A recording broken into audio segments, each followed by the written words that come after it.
sick. There is no terrible way to win. There is only winning. We won't be out long. Take your time. Track's all yours. You ready? The name on the middle of that steering wheel should tell you that I was born ready. Hit it. Attaboy. Let me drive. I won't make a fool out of you. I got a message for all of them. Shake and bake. What does that do? Does that blow your mind? That just happened. These cars, you sit in a box, a coffin, gasoline all around you. It is like being inside a bomb. It's tough enough being a girl on the track. Living in my dad's shadow doesn't help much. You have to be kind to the car. You feel the poor thing groaning underneath you. No race was ever won in the first corner. I'm gonna give you an engine, low to the ground, extra big oil pan that'll cut the wind from underneath you. That'll give you 30 to 40 more horsepower. Every one of us has to find a reason to do this. You do it because you're driven. Brakes are warm. Tires are warm. I'll work in the cars and I'll drive and I'll eat and sleep and I'll work in the cars and I'll drive. Damn fast, and when you run so close together, it requires fantastic concentration and rather special skills. I was beginning to think I'd never be anything more than a piston-happy lead-foot punk. Then this starts to happen. If you're going to push a piece of machinery to the limit and expect it to hold together, you have to have some sense of where that limit is. Besides, the best drivers don't dwell on the future or the past. The best drivers focus only on the present. They could never have imagined it, those pioneers who invented the automobile, that it would possess us like this in our imaginations, our dreams. I'm gonna give you a fuel line that will hold an extra gallon of gas. I'm gonna shave half an inch off you and shape you like a bullet. Somebody put it in your mind you gotta be perfect every time out or you're a failure. Well, forget that. Just forget it. Racing is in my blood. I was put on this earth to race cars. I accept every time I get in my car. There's 20% chance I could die, and I can live with it, but not 1% more. No, Nicky, don't bring the percentages into this. Don't be a pro. The minute you do that, you kill what's good about this. You kill the sport. And at that speed, your reactions can barely keep up with these sudden changes in direction. You ready to put away your toys and grow up? You want me to work the pit and you drive? Fine, we'll try that. The car's a living, breathing thing, and she's alive. If any of us imagined, really imagined, what it would be like to go into a tree at 150 miles an hour, we would probably never get into the cars at all. None of us. Are you ready to become a real race car driver? I am just as good as anybody out there on that track, and I don't need anybody to win my races for me. I wish my daddy were alive to see this, to feel this. And when we get you primed, painted, and weighed, you'll be ready to go out on that racetrack. You hear me? You're gonna be perfect. You don't understand what happens, do you? They make 10,000 cars, they make them exactly the same way, and one or two of them turn out to be something special. Nobody knows why. When I won it was probably the last time I ever felt pure victory. So it has always seemed to me that to do something very dangerous requires a certain absence of imagination. Because I'm quicker than all of you. Soon you will know what it is like to be defeated by the hands of somebody who is truly better than you. The only thing to do here is to drive just as fast as you know how and hope your car doesn't break. And if you no longer go for a gap that exists, you're no longer a racing driver. If you ain't first, you're last. There's 40 other vultures out there who managed to finish the race on their tires. You see Darrell Waltrip using up his tires? There's nothing I can't do with a race car. I mean, hell, isn't that what we're in this for? To stare death in the face and to cheat it? Come on, there's nobility in that. It's like being knights. Sometimes you could swear the whole thing's falling to bits. No pressure, nobody breathing down my back, just driving because I left it pure. On the other hand, I suppose potential problems are in the back of your mind all the time. So in many ways, I feel responsible for what happened. And You were, but trust me, watching you win those races while I was fighting for my life, you were equally responsible for getting me back in the car. You're so lucky. You sit there all closed in by machinery and bolts, precise things. There's hardly any room for you. It must be a nice, safe feeling. You gotta learn to trust something. Might just as well be the seat of your pants. A lot of people go through life doing things badly. Racing's important to men who do it well. When you're racing, it's life. Anything that happens before or after, it's just waiting. Well, we can drive. We can drive beyond the limits of the tires, the engine, the car, anything else. Look out there. Out there is the perfect lap. No mistakes. Every gear change, every corner. Perfect. You see it. I just hope when you do, that I'm there to see it.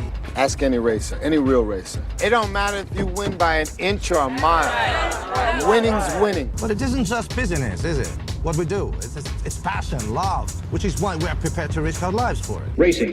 That's the name of the game, isn't it? Win or lose, put up or shut up. Why does everybody keep telling me what my problem is? That you get so emotional. You would never, ever say that to a guy. If you don't leave your feelings off the track, you're never going to get what you want. I'm a race driver, and I can win it on my Please let me race. Fine.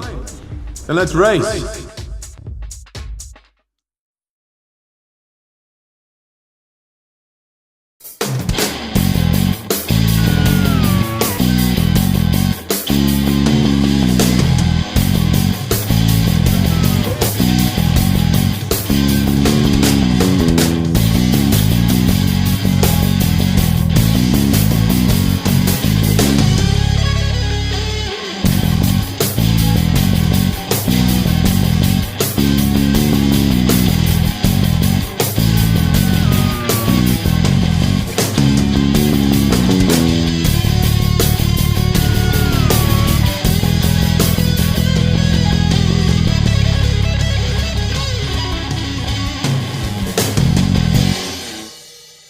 Good morning, good afternoon, good evening, and once again, welcome to the Grand Prix World Series. We are here for the Misano Grand Prix, a new addition to the Grand Prix World Series calendar, and we are very excited to see what this track produces for us here today. As ever, we are going to start off with League 2 and having a look at the driver standings coming into this one. Brendan Hartley and Marcus Ericsson still hold the advantage on 69 and 67 points respectively, ahead of Tatiana Calderon, our race winner at the Yongam Grand Prix. She sits there on 53 points. Jack Aitken yet to score a race win this season, but consistent point scoring has put him fourth in the standings on 47 points. Kimi Sato, our winner in Fuji, puts his dome on 39 points. Alexander Rossi also on 39 in the Larousse, ahead of Pascal Wehrlein, our latest race winner in the Fomitale. He's now up to 38, putting behind him a difficult start to the season and now starting to get some points on the board.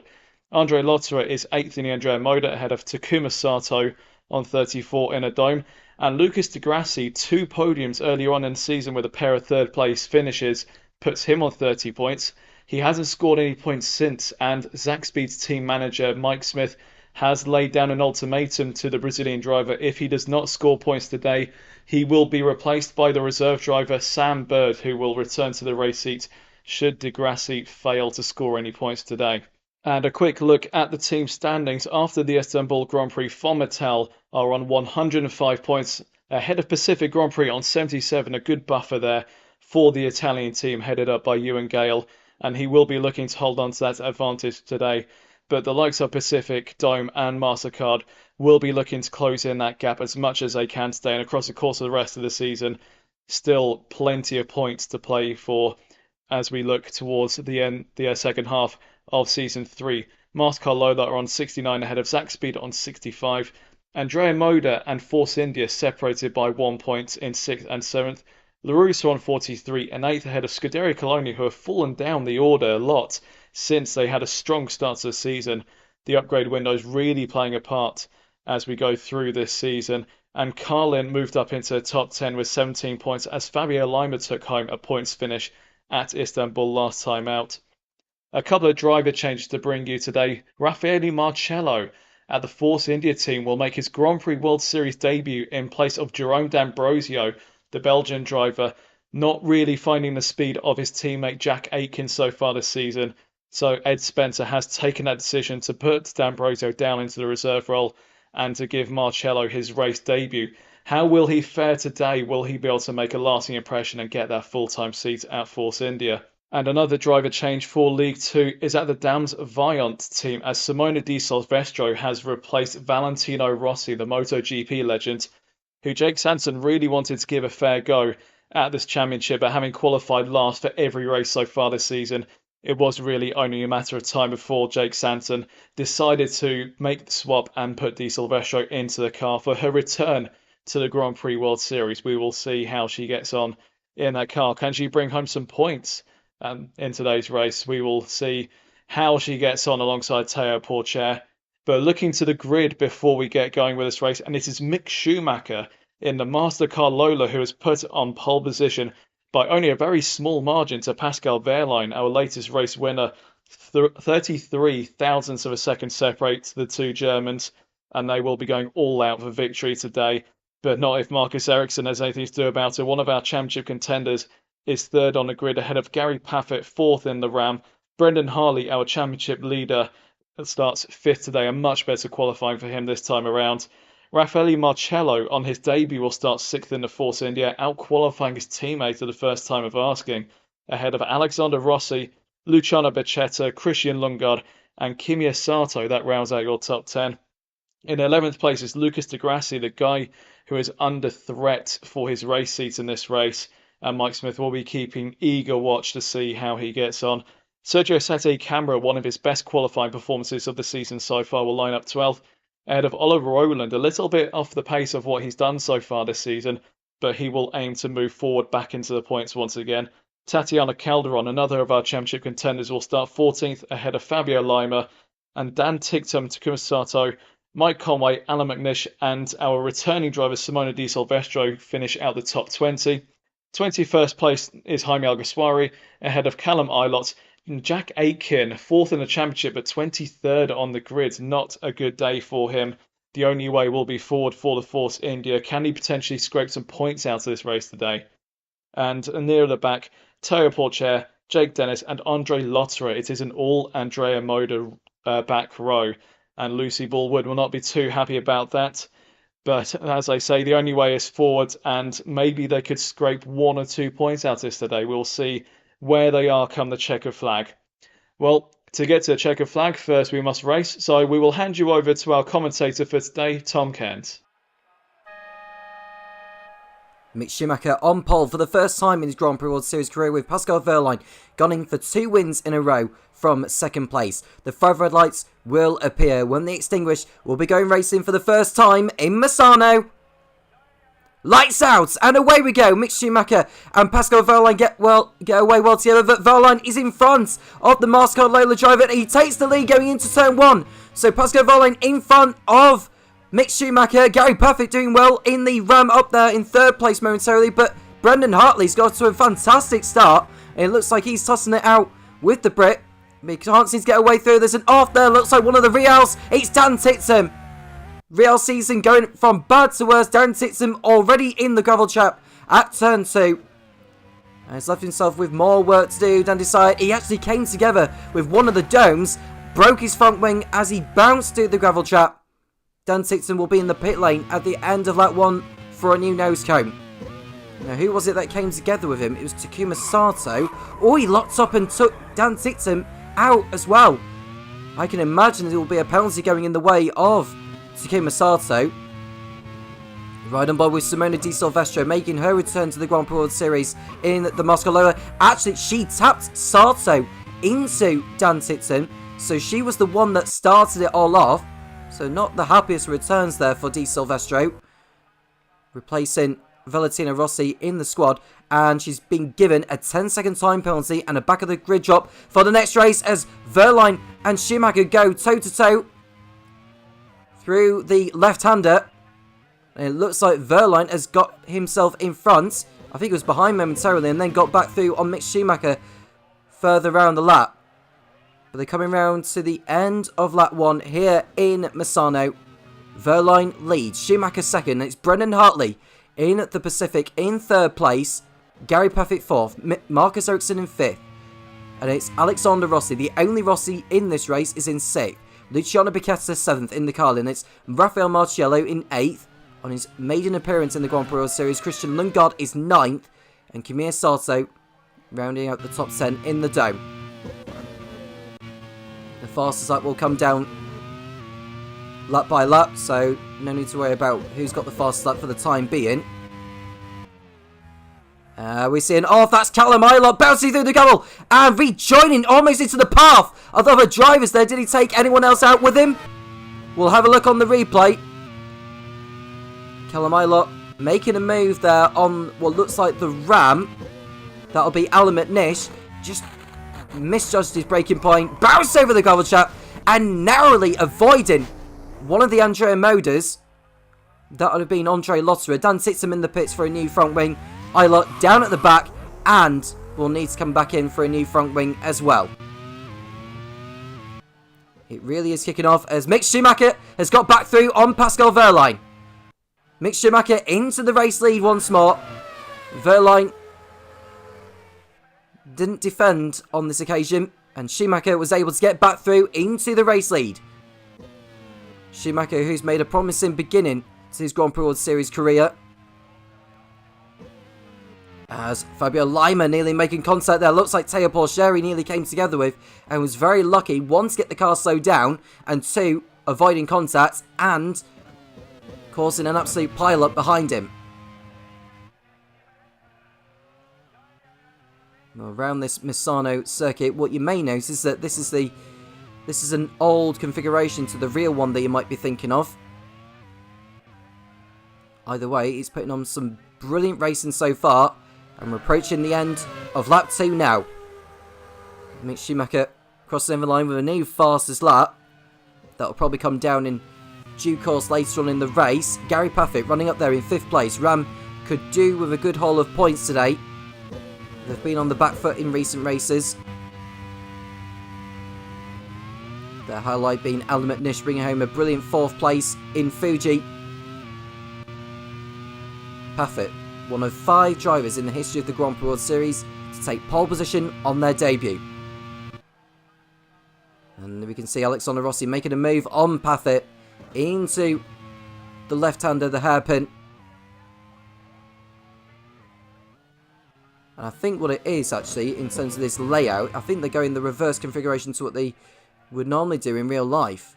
I think that's probably the one thing I notice about it. But either way, it's doing its job in providing some quality racing.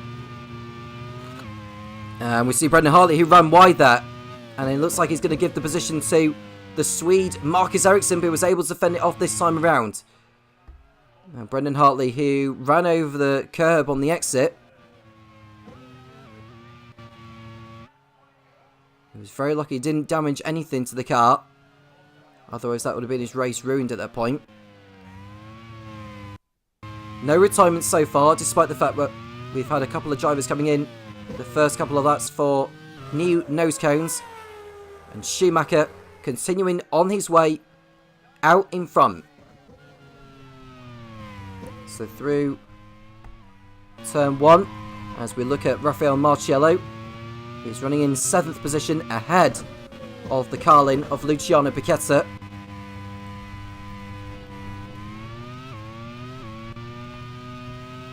Doing very well indeed in the Force India, replacing Jerome D'Ambrosio. Team manager Ed Spencer taking the decision to give him the opportunity. And we see Marcus Ericsson diving to the inside of Brendan Hartley, and that is enough for him to move up the order. No problem for him there. So, as they come out, heading towards what would be turn 6 on the current configuration. But I believe that will be something like turn 10 on this particular layout in terms of the direction that they're going. This is round 7 of the championship. Schumacher starts in lap 5 now. Marcus Ericsson going after his teammate whilst we look at the LaRousse of Alexander Rossi. Line up a pass on Brendan Hartley for a moment. Gary Paffett beginning to really drop back at the moment whilst we look at his Ram Racing teammate Alan McNish in 18th position. We'll look at to see who's gained and lost what since the start. Schumacher stayed in the same position as before. Verline is in the same position as before. Ericsson is in the same position as before. Paffett is down 3, I believe. We've just seen a move there, what looks like Tatiana Calderon getting through on Sergio Sette camera into the points. Going back to what I was saying, Gary Paffett is down 3 from his position. Brendan Hartley is up 1.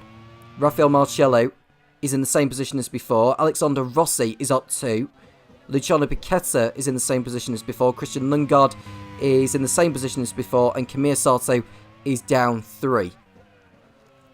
It's not too much or too many changes from where they were on the grid.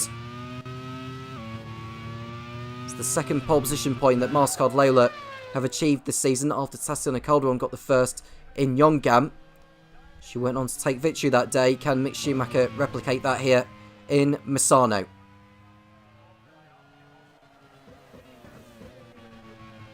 We are looking at the Carlin. That is Luciano Piquetta in 8th position, just ahead of the Coloni of Christian Lundgaard.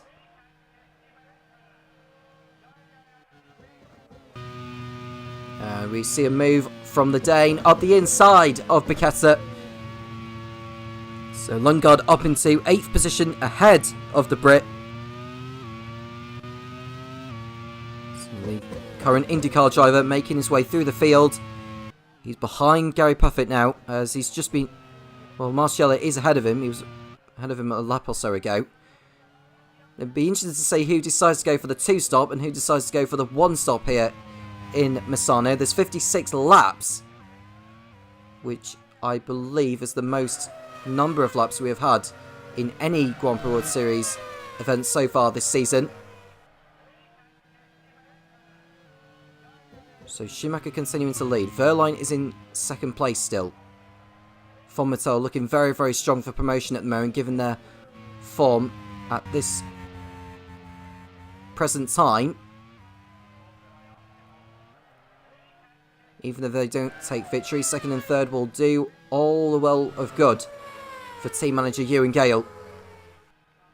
And then we see Marciello in 6th position behind Alexander Rossi, making a move up the inside into the left-hander of Tremonto.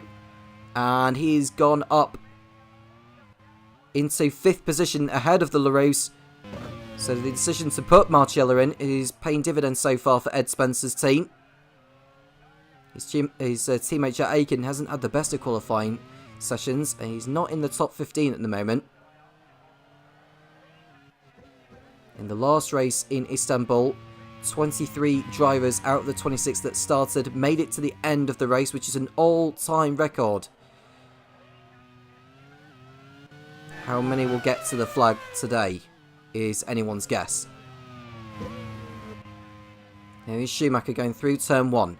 He's got a lead of over 3 seconds. We are seeing a pit start for Rafael Marciello, and we're only on lap 8. That's the end of lap 7 he's in. Oliver Rowland is in it as well. Have both of them got problems? Surely it's too early in the race for a scheduled pit stop, but they've come in now. 7 laps in, and they're making their first pit stops are Marciello and Rowland. That could help Marciello later on, but it's still too early in the race to be making a pit stop at this stage. We'll wait and see how the others react to that. Wehrlein 2nd, Ericsson 3rd, Hartley 4th, Rossi 5th, Paffett, Lundgaard, Calderon, Piquetta, Sete Camera. We've got Kimiya Sato in 11th position ahead of the sack speed of Lucas Di Grassi, who is under pressure to perform at the moment. 4 races without a point for the Brazilian. And we are seeing a pit stop from Mick Schumacher. So that is pretty much the beginning of the cycle, actually. Schumacher did have a couple of laps left on his fuel gauge, but he felt like the time was right to come in and get his first pit stop done and out of the way. That hands the lead then to the 2 Von Mattels, Wehrlein ahead of Ericsson, but we could well see a change of lead again in a few corners' time. Di Silvestro coming into the pits. She is carrying a 10-second time penalty, remember, for the Constantina collision with Takuma Sato and Dan Titsum on the opening lap. We're seeing Ericsson now gets into the slipstream, pulls alongside his German teammate of Pascal Wehrlein, and the former Sauber Formula 1 teammates swap places. Ericsson takes the lead ahead of Wehrlein. He had so much more speed on that back straight to what his teammate had. Could they be on different strategies? We've seen a move there. Looked like Jack Aiken getting through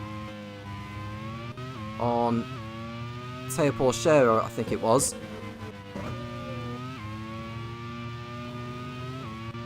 We are right on board. I think this is the Pacific of Brendan Hartley coming round.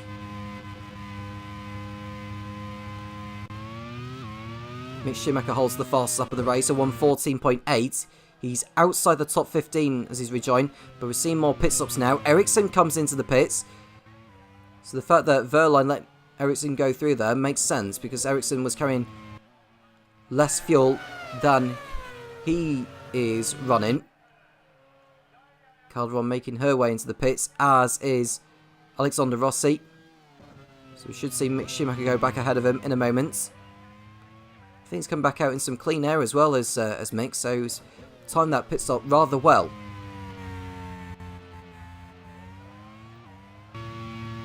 Now here's Brendan Hartley running in second place.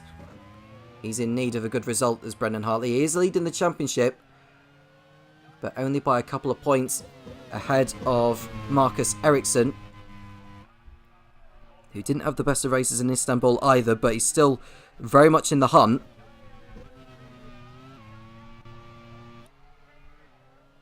Of course, a win for Pascal Wehrlein will be a healthy one, and there's an engine problem for Jack Aitken, and it looks like he's going to be the first driver out of this race. The car is on fire. Now, is he going to be able to get back to the pits with that car alien as it is? I don't think he will do, to be honest with you. I'd be surprised if he does. No, it's game over. Aitken is out of the Misano Grand Prix. And Spencer down one driver at this stage. Aitken unlucky again. There's Di Silvestro, who will go up a position in due course. We see her Dams Vaillant teammate Théo Pourchaire come in.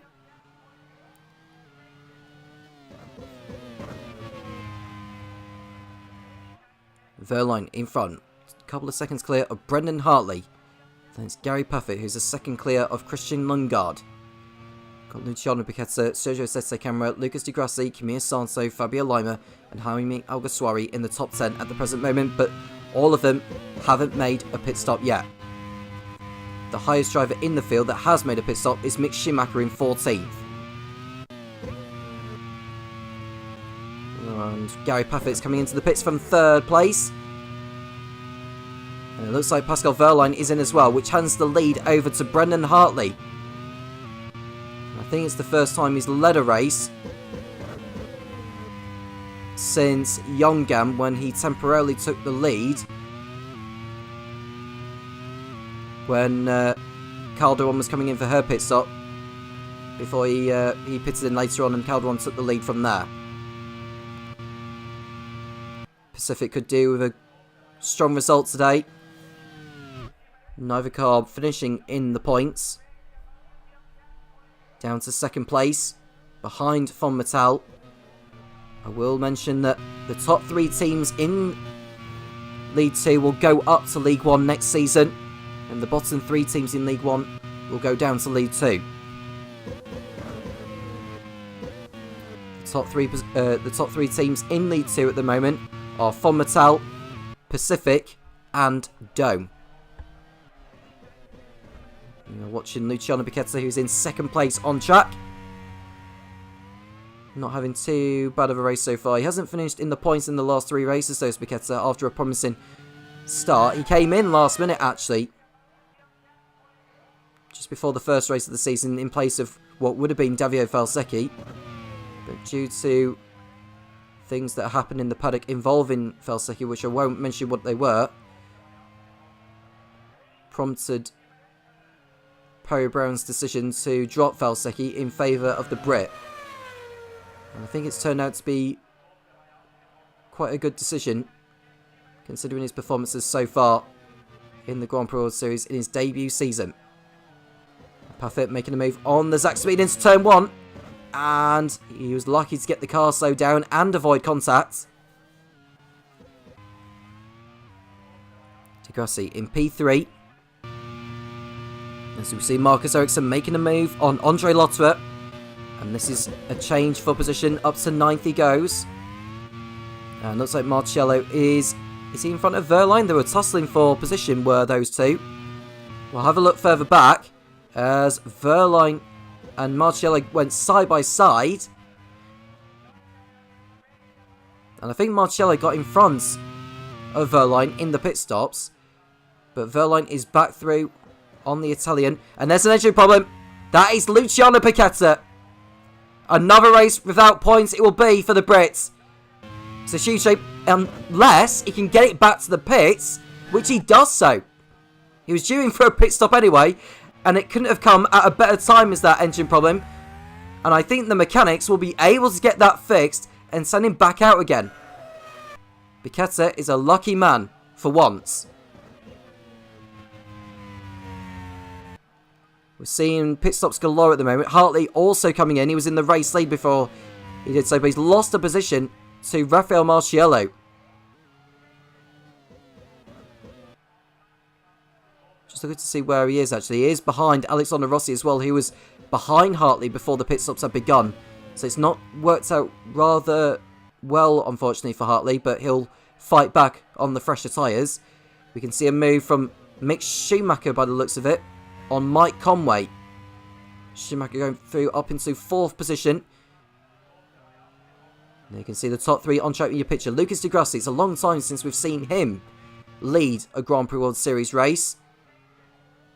He's ahead of Kamiya Sato at the present moment. Alan Manish is at the back and he's about to be overtaken by Teo Pourchaire, who's just pitted. Manish has been struggling so far in this race. Bichetta's rejoining 17th position for your information. He did lose time because of the engine problem he had, but he was able to get that car back to the pit lane.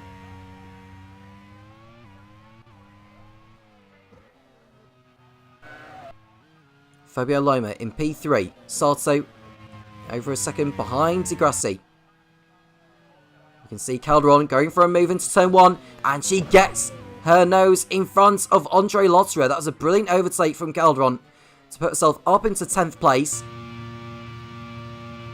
Lima in P3. He finished 3rd on track in Istanbul, but dropped to 6th because of a time penalty he got for a collision he was involved in.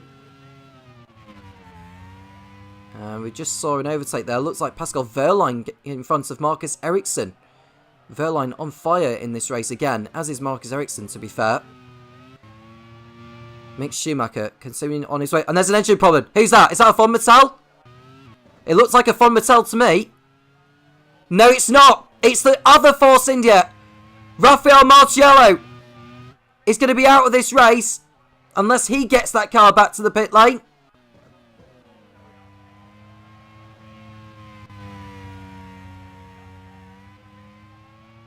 We'll look to see whether he does actually make it back. It's a knife edge, to be honest with you. Let's see. No, he's past the pit lane. Marciello is going to be out of the race. It's going to be no points again for Force India. Marciello needs to pull that car off in a moment because otherwise he's going to end up... Oh, that's a car running wide there. That was a Jaime Alguersuari. He had to take evasive action. That was really ill-considered there for Marciello. Gets the car off the circuit now, but his first race in the Grand Prix World Series has ended in retirement on home turf. And I wonder if the stewards may take a little bit of an action on that because Alguersuari had to put 2 wheels on the grass to avoid him. And that could have set off another Constantina collision. 2 retirements on this race, both of them being the Force Indias. Jack Aitken first, and now Rafael Marciello. Ed Spencer would have hoped for more from this, but it is what it is. Mick Schumacher's in 4th place. He's the net race leader. But Lucas Di Grassi is doing a terrific job at the moment. Calderon doing her best to get the car slowed down.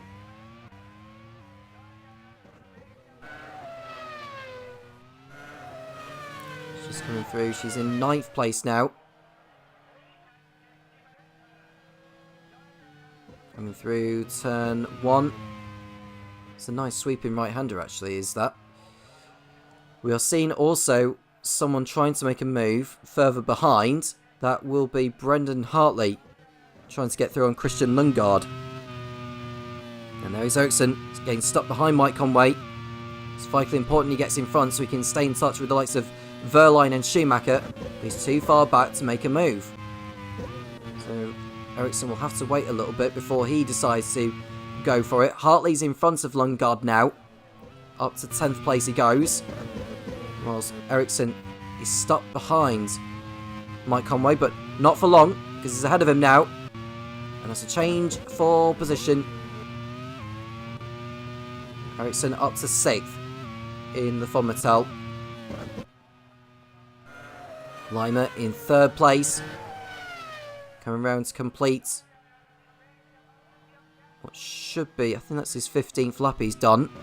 No, it's the 17th lap they've just completed there. I just couldn't see in the background because the text of the lap counter is in white, so sometimes it's tricky to see what lap we are on. For your information, it's actually the number of laps completed, not the actual lap that the leader is on. We're on lap 18. 17 laps completed. It looks like the likes of Di Grassi, Kimi Sato and Fabio Lima are going to be doing the 1 stop, which should come at around about half race distance. There's Di Grassi in P1. Whilst we watch Dan Titson running in 23rd place. The only driver behind him is Callum Ilott. Dan Titson, who's failed to finish his first couple of races in the Grand Prix World Series.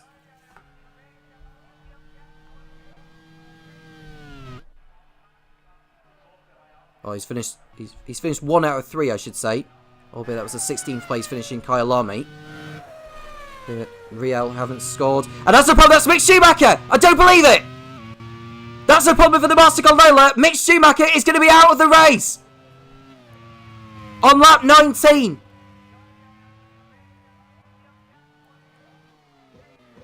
Master Gondola really needed a victory at the moment, and it's not going to come from Mick Schumacher today. Pascal Wehrlein goes through. Marcus Ericsson will go through. Off the track goes the German. Mick Schumacher is out of the Misano Grand Prix. Marcus Johansson is going to have his head in his hands. And rightly so.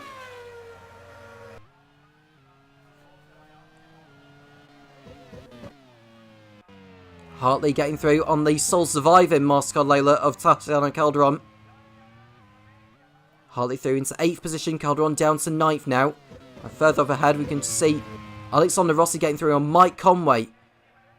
He's beginning to struggle at the moment in the Real, but he's doing his best to stay in the fight for a points finish today.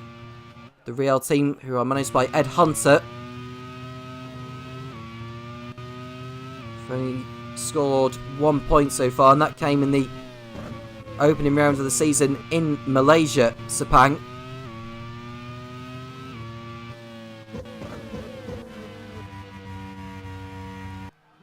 And we see Calderon making a move on Conway. Hartley's got through. Calderon is the next driver to send Conway down the order. And it won't be too long before Christian Lundgaard does the same. There is Roland. Nearly coming together there with the ram of Gary Paffett. Nearly ending in tears for the pair of them. Oliver Rowland, who has finished in the top 4 in every Grand Prix World Series race he's competed in. He'll do well to keep that going today in the Zach Speed. His teammate is having the time of his life at the moment, Lucas Di Grassi. Marcus Ericsson in 5th position behind his teammate, started to close in on the German. Behind Ericsson is Alexander Rossi and Brendan Hartley, who are about to go toe-to-toe. Mick Schumacher will keep the point for pole position. He's got the hole on the fastest up as well, so he may not go away with... He won't go away empty-handed. Lucas Di Grassi in the pits now, as is Kimi Sato, as is Fabio Lima. That hands the lead to Pascal Wehrlein. Marcus Ericsson will go up into 2nd place. Brendan Hartley making a move there on Alexander Rossi. He cannot make the move stick. Did well to get the car slowed down and avoid contact. Lap 20 is the timing of the pit stops.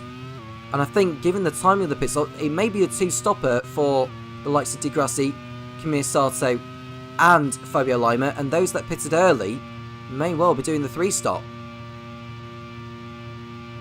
Di Grassi is rejoining 13th position, Kimi Sato 15th, and Lima is outside the top 15.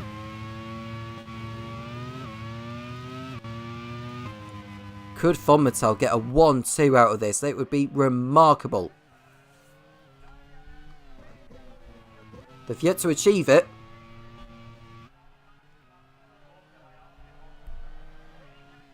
Leighton House achieved a 1-2 finish on a few occasions, as have LaRousse. Could Von Mattel join that list? And then we can see LaRousse of Alexander Rossi, who's in 3rd place ahead of Brendan Hartley. Tatiana Connor's having a brilliant race so far in 5th position in the Mastercard Lola. Maybe she can salvage something positive from this race. Gap between the two Von Mattels is 3 seconds.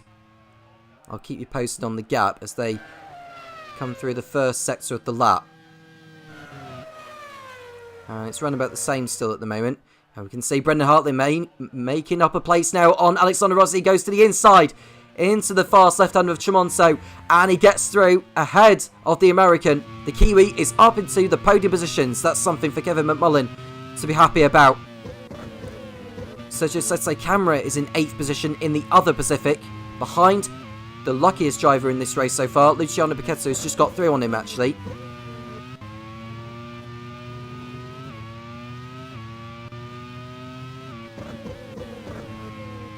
Lucas Grassi will be making a move on Jaime Alguersuari in a moment as well. Alguersuari will be looking to get into the points, as well as his teammate Christian Lundgaard, who's up there in 6th. We're on lap 23. Verline is able to manage the 3-second gap over Ericsson. Brendan Hartley will be...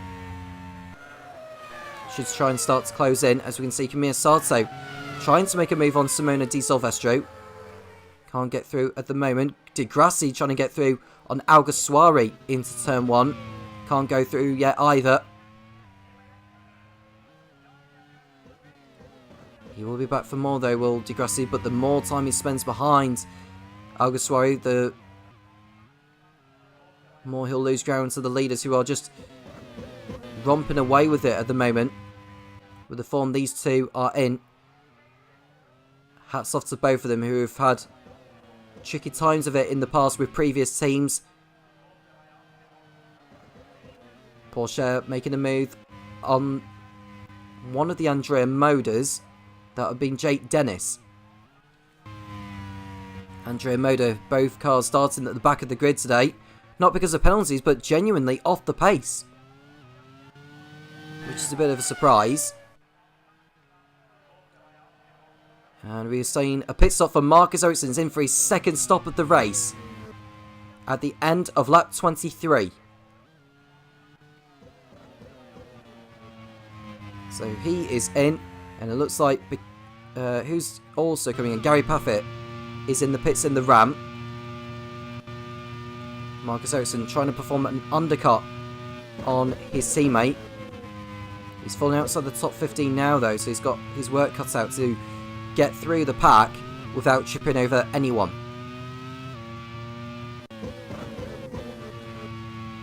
I think you lose around about 30 seconds in the pits. There is Di Silvestro, who's got Camilla Sato right behind. Further up ahead, that's the other ramp, not the other ramp, the other dome of Camilla Sato getting through on Oliver Rowland's sack speed. He's got up into 8th position.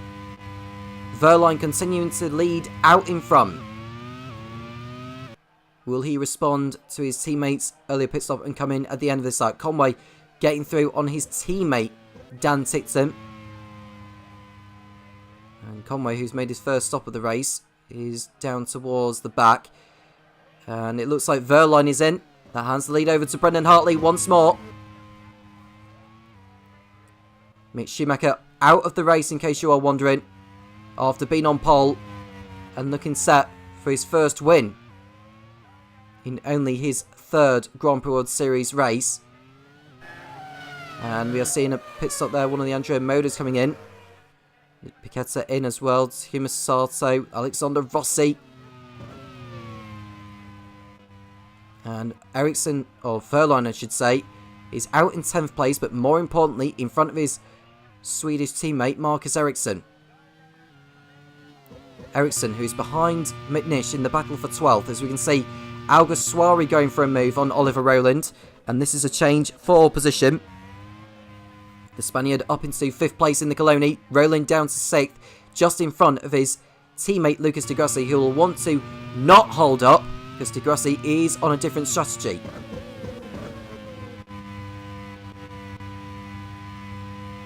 Right on board with Tatiana Calderon in second place behind Hartley. She's not had a lot to do in this race, to be honest with you. She wants to get as good of a result as possible. Hartley comes in, so for the first time since she won in Yongam, Tatiana Calderon leads a race. So Giuseppe Camera goes up into second position in the Pacific. And Oliver Rowland coming in, so he does not hold up Lucas Di Grassi. And Lucas Di Grassi will be on the tail of Jaime Alguersuari in a moment too. The good news for Di Grassi is that he's in front of Camille Sato and Fabio Lima, who are on the same strategy as he is. There is Alguersuari as we ride quickly on board with Camille Sato, trying to get through on the Andrea Moda of Andre Lotterer. Can't pull it off on this occasion. Dan Tixon in the pits, as is Callum Ilott. Both of those Brits having low-key races so far. It hasn't been the best of days for the Brits at the moment. Alan McNish, Dennis, Dan Tixon and Callum Ilott in the last 4 placings out of all those that are still running. Calderon comes in from the race lead. Is Sete Camera doing the same? He is. He's coming in. Now, could we see Jaime Alguersuari take the lead here in the Coloni, or is he ducking into the pits as well? No, he's coming in. That hands the lead over to Lucas Di Grassi once again. We're seeing several different leaders in this race. It's extraordinary. Camille Sato goes up into second place, as does Fabio Lima in third, but he's under attack from Pascal Wehrlein. And I don't think it'll be too long before we see him making up a few positions. There's Sete Camera getting out of the pits there, untroubled. And the timing of him coming in and out there was perfect for Sete Camera. He's behind Christian Lundgaard. Brendan Hartley is in 6th place now. Closing in on Marcus Ericsson.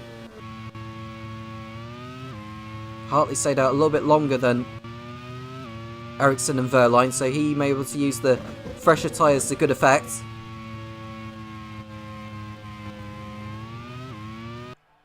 Jaime Alguersuari under threat there from what looks like Oliver Rowland, who's trying to get through.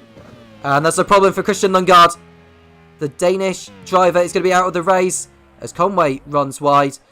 And Lundgaard pulls off the circuit in the Colony. That's a shame there for team manager Gemma Dixon. One car out. And the other just outside the points at the moment. They'll do well to get anything from this race. Will the Colony team. Lundgaard, who's had a promising season so far. Or somewhat of a promising season. He's only finished once in the points. And that was a 5th place finish in Yongam. Nothing's really gone right for him since. But we know he's got the pace, as we've seen from him in the past, as Bichetta goes up the inside of the Real. That is Mike Conway. He can't get through on this occasion. Pascal Wehrlein lining up. Well, looks like Fabio Lima, and this is a change for position as well. Hartley all over the back of Ericsson now. Are we going to see a change for position here? Hartley into the slipstream. Doesn't go for it this time around. They're coming up behind Fabio Lima, who's on older tyres. So if Hartley's going to make this move stick, he'll want to try and do it as soon as he can. As they come through towards the final section of the lap. They're coming towards half race distance now. 4 retirements. Christian Lundgaard, Mick Schumacher, famously. And the 2 Force Indias of Rafael Marciello and Jack Aiken. 22 still going.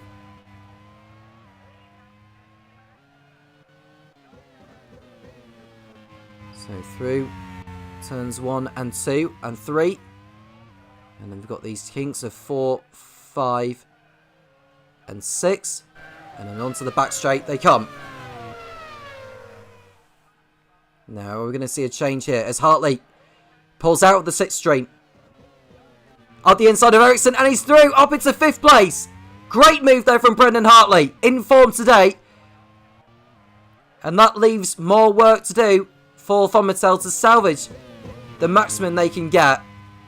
What a move there from the Kiwi. Excellent overtake.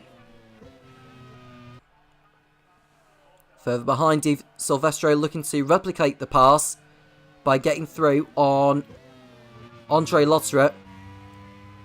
Showing why she belongs in the Grand Prix World Series, the former MasterCard Lola driver who was in the car last season. Didn't do much to impress. Didn't do too much to impress. And so the MasterCard Lola team ended up being relegated with only 5 points. Fabio Lima under threat from Brendan Hartley, who cannot get through. And he runs wide nearly and losing the position almost to Marcus Ericsson. And Hartley very lucky there to keep hold of the place. Almost impatient as he went through turn 1. But now he's going to have to bide his time and wait for another opportunity. Camille Sato in 2nd position ahead of Pascal Wehrlein. Lucas Di Grassi is your race leader, 3 seconds ahead of this battle for 2nd.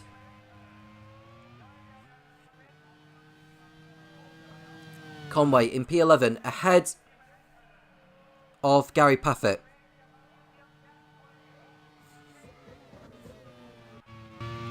It's the best we've seen from Conway in a long time. And Gary Paffett's got a problem in the ramp. And Alguersuari's off the track into the gravel. Now, will he get out of there, or is that curtains for the Spaniard? So through turn 1, and he just carried too much speed as he got the power down. Into the gravel trap he goes. And that's pretty much the end of it for Colonia as far as their race is concerned. We know for certain that Gary Paffett is pulling off the track with a problem. There he is, confirmation, and it's a puncher for the Brit. Another race without points for him. Alan McNish is outside the top 15 at the moment.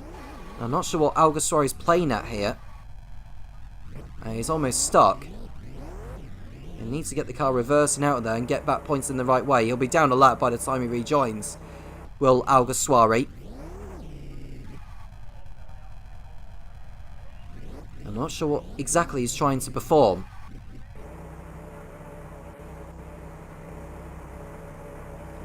So he's down in last place, but this is not doing his race any good. It's not doing his future in the Colonia team any good with what he's doing here. Lucas Di Grassi will send him down. He's already lapped Alguersuari as Di Grassi.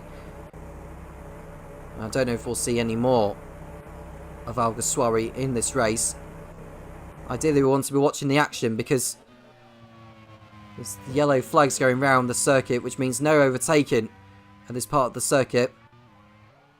So hopefully we won't see anyone trying to pull off overtakes as Alguersuari is continuing to try and get out of that. And this is not a good sight, really. Yeah, he's out of the race now. Alguersuari retires from the Misano Grand Prix. Both of the Colonies out of the race now. In a matter of minutes. Oh, that's Ericsson! He's crashed out at turn 1. How is he managed to do that? Over the curb. Oh, he's dropped it by himself over the curb. I cannot believe it. What a shock! Marcus Ericsson, looking on course for a genuine podium position, drops it all by himself, bouncing over the curbs, whilst trying to pass Fabio Lima. He's out of the race! Disaster for Von Mattel, disaster for team manager Ewan Gale.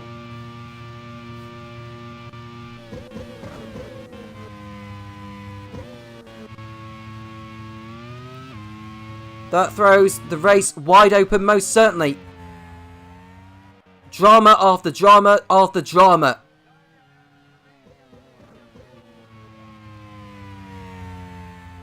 Pascal Wehrlein, who's continuing on at the moment in 3rd place. He's behind Camille Sato. Still. And all of this is playing into the hands of Lucas Di Grassi, who is leading. Saxpeed have yet to win in the Grand Prix World Series. Could today be the day where they clinch it. Lucas Di Grassi, who started the race from 11th on the grid, has a golden opportunity to win this race now. He leads on lap 33.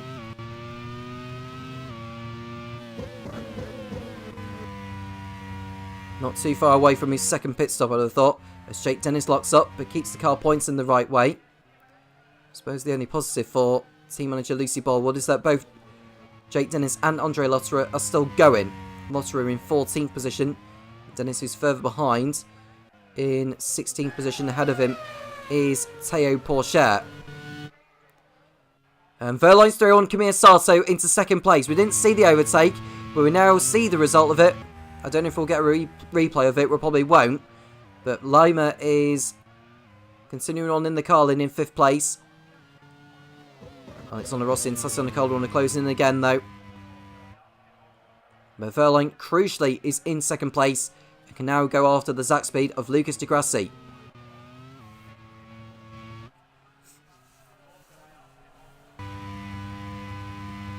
"19 cars still running in this race. McNish, who's running in 16th position. And Dennis is actually in 17th place, so my apologies on the positions there a moment when I was talking about Jake Dennis.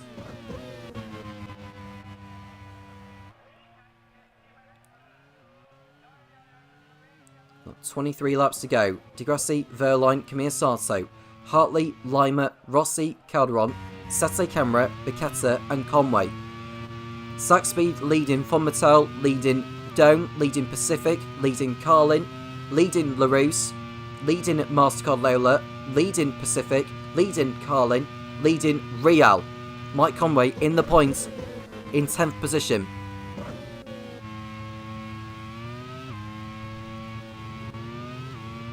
This is round 7 of the championship. After Misano will go to Dijon Bourgogne, which is designed by the Leighton House team manager Chris Cavaney. He did a terrific job with it. He most certainly deserves a mention for that. After Misano's, we see Topher trying to make a move on the Andrea motor ahead. We go to Brands Hatch for round 9, then to Hockenheim. Panonia in Hungary is another of the new venues, as is Valencia in Spain for round 12. And it's off to South America at Buenos Aires, which is familiar territory for the Grand Prix World Series. And then we've got Curitiba in Brazil, San Carlos in Venezuela, and the 16th and final round will be at Laguna Seca in California, USA. And that's Brendan Hartley! Engine problem for the Kiwi! A golden opportunity for points, down the drain. Bad news for Kevin McMullen. The Welshman is going to see his Kiwi out of the race here. And that's another one gone. A good chance of a podium out of the window for him.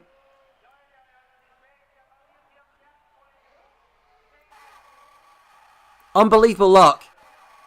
Sete Camera, his teammate, is still going in 7th place, but it's going to be near par for Brendan Hartley here in Misano.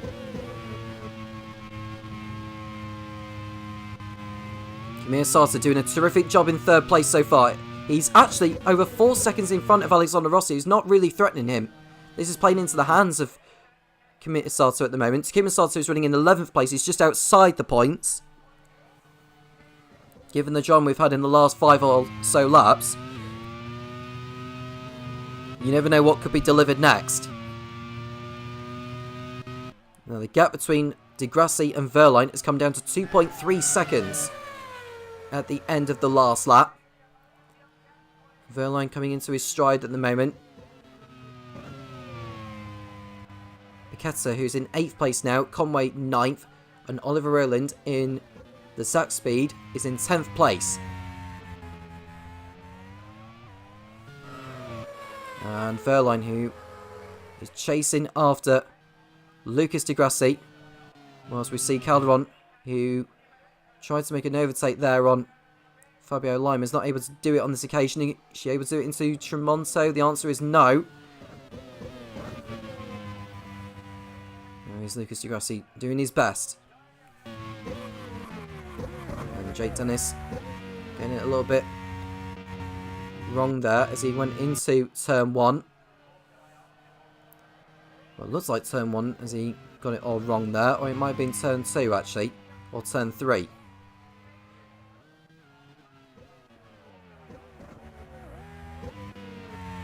There's Dennis, who's just in front of Dan Titson. The highest Brit in this race right now is Luciano Becchetta in 8th. Mike Conway 9th and Oliver Olin 10th. So at least 3 Brits are still in the points. Simona Di Silvestro getting through on... Was that Teo Porcher getting through there? I couldn't quite tell. I think that's Teo Porcher getting past Andre Lotterer into 13th position. Di Silvestro out-qualifying Porcher for this round on her return to the Grand Prix World Series. Camille Sato running in P3. Alexander Rossi 4th. Fabio Lima 5th. On course for another good result. Now is Ilott in 18th position and last, but at least he's still going. If you do finish the race, it's extra prize money for the team managers that they can use to upgrade the cars.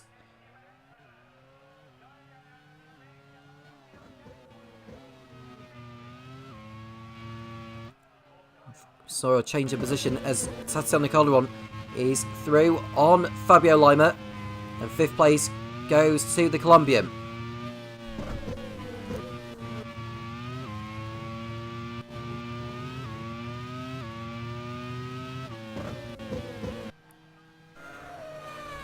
Fabio Lima, who started the race from 15th on the grid, doing a fine job so far.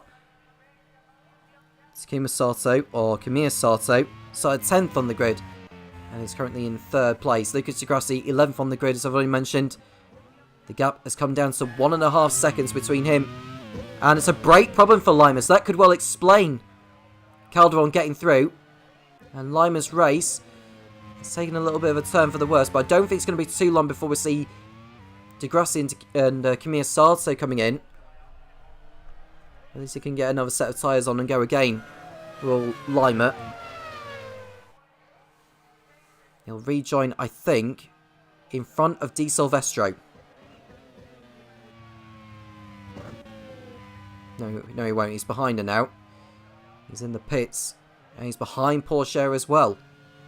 Lima rejoins in 13th position.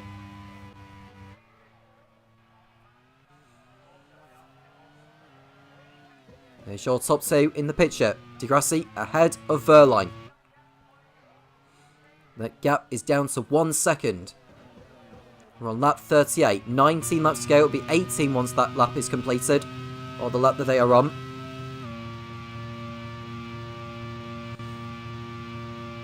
Further behind, what looks like the 2 rear. Or is that Dan Titson or is that Jake Dennis? I think that's Jake Dennis ahead of Dan Titson, unless I'm mistaken.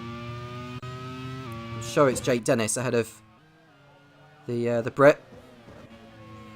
And Wehrlein is getting close to Di Grassi now on lap 39. I don't think it's going to be too long before we see either an overtake or Di Grassi heading off into the pit lane. Lima is 3-1 Porsche for your information. He's up into 12th place. Got a bit of ground to make up on Simona Di Silvestro. He might even try and go for a fastest lap actually, because he's got a bit of ground to make up before he catches up to Di Silvestro.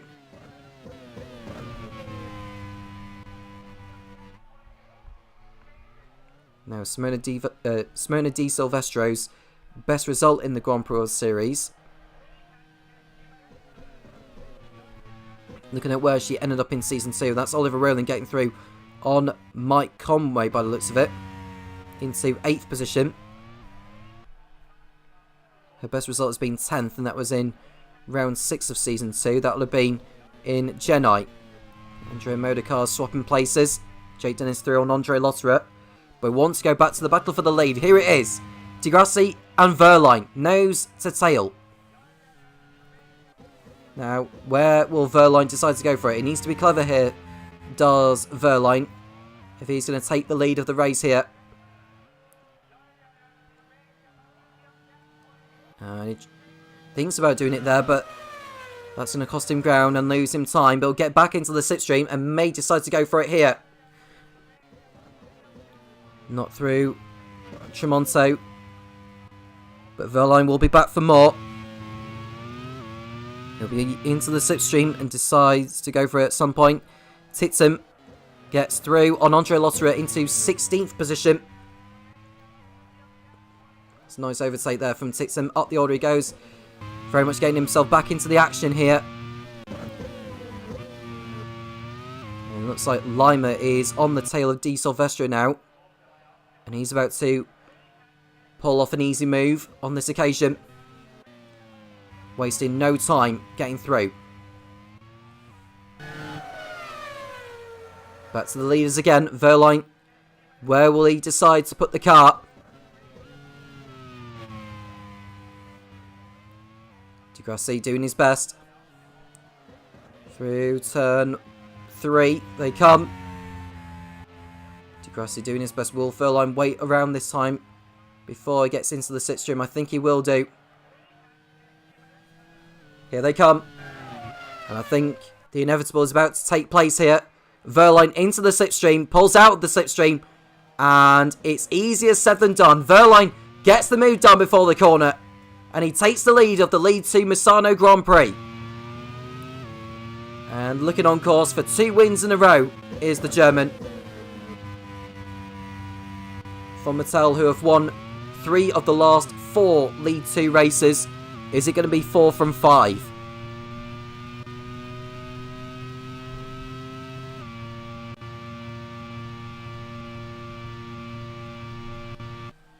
Well, Dun Titsum is continuing on in the Real behind Jake Dennis. He won't go for it on this occasion. He'll sit back. I think another opportunity will come around later. There's Lima in P11 behind Takuma Sato.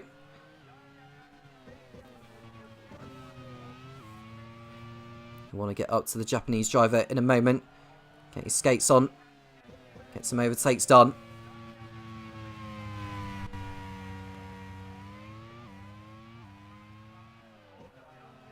And we'll go back to Pascal Verline once more. Degrassi doing his best to keep up with him. We're approaching the closing stages of this race now. Verline leads. Degrassi second. Kamiya Sato third. Alexander Rossi fourth in the LaRousse. Tatsuna Calderon is close behind in 5th. Sergio Sette Camera is in 6th. The top 6 separated by less than 10 seconds. Luciano Bicchetto is 7th in the Carlin after he needed to come in after an engine problem for him. Oliver Rowland 8th. Mike Conway 9th. And Takuma Sato in the final points paying position in 10th. Dun Titsum not finding a way through on Jake Dennis at the moment. And Lima is through on Sato. Takuma Sato, that is. And he's back up into the points. Next man ahead of him is the Real of Mike Conway.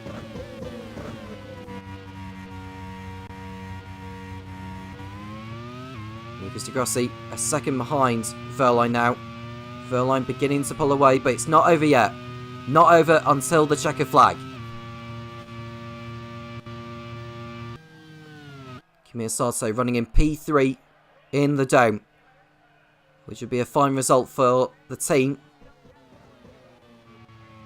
They haven't had too much to celebrate since they won in Fuji. Di Silvestro running in P12, looking on course to finish ahead of her teammate Teo Porsche, who's just a couple of seconds behind her. This is not a bad effort from the Swiss. Her compatriot, Fabio Lima, is continuing his pursuit of Mike Conway. The gap is just over 3 seconds. We'll see what the gap is as they go through Sector 2. Roland's gone through Sector 2, as will Conway. And Lima, we should see him bringing the gap down even more, and he does so. Gap is less than 2.7 seconds.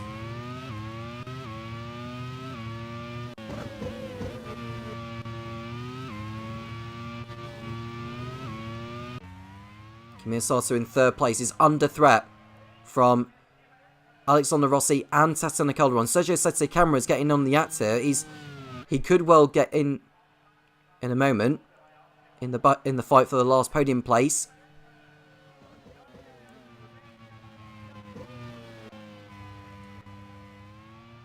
Verline 1.5 seconds clear of the Brazilian Lucas Di Grassi. There is Verline.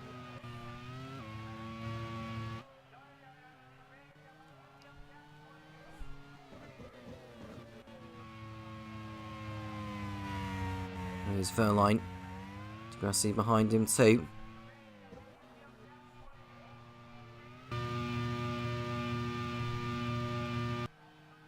Dan Tixon running in 16th. Not for long, because he's now ahead of Jake Dennis. It's been a day to forget for Andrea Moda so far, with both cars well off the pace.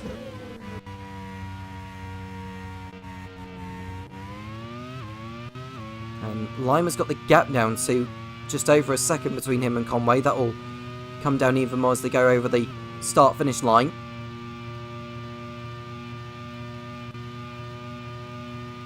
And they'll come through in a moment. And it's half a second now. Andre Lotta running in P17. Calderon is through on Rossi into 4th place. We didn't see the overtake, but Calderon is through on Rossi. And she puts her MasterCard Lola up into 4th position.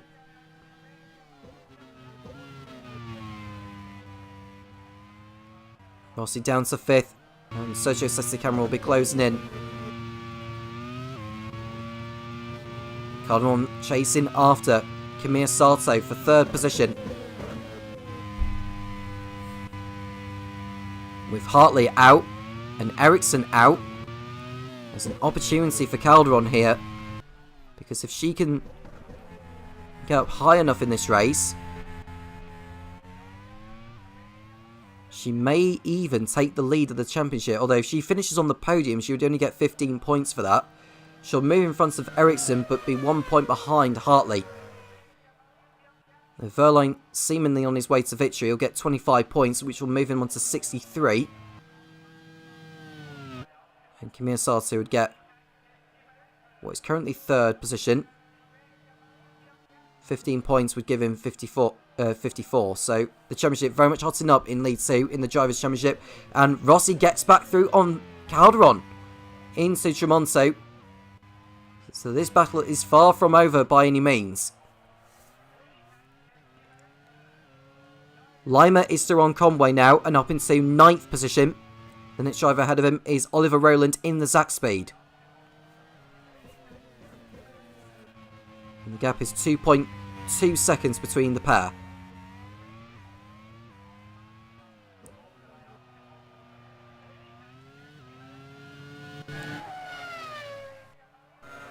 And there's Kamiya Sato in 3rd place ahead of the Roos and the MasterCard Lola. Our Dome going to come away with the podium here. Kamiya Sato is outside the points in the other Dome in 11th place. Ahead of the 2 Dams Vaillant cars. Alan McNish 14th, Dan Tixon 15th. And it's Jake Dennis, Andre Lotterer and Callum Ilott, the rest of the runners. 18 still going here.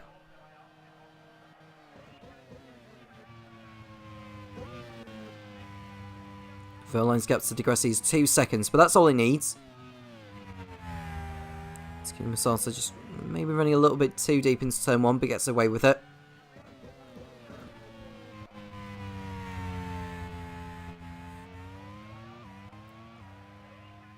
And the gap between Rowland and Lima has come down. I can't quite see the gap from where I'm sitting, but I think it's now 9 tenths between the two now. So we should see Lima making a move on Rowland very shortly.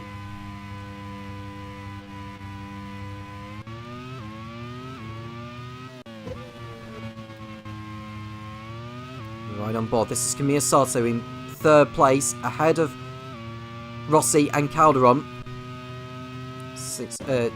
Just under 6 tenths ahead of the battle between him, Rossi and Calderon. Verline continuing on in the race lead. 9 to go here. You see Callum Ilott there in the foreground as Lima looks to make an overtake into turn 1. It doesn't look like he got the job done there.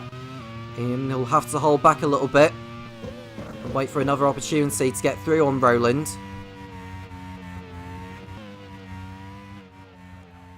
We'll see what the gap is when they go through sector 1. It may be that he's alongside by the time they get to Tremonto. And I think he'll get through this time, Lima. And the answer to that particular question, is he ahead of Roland into Tremonto? I don't think he is. So he'll have to wait back a little bit. Furline completing another lap.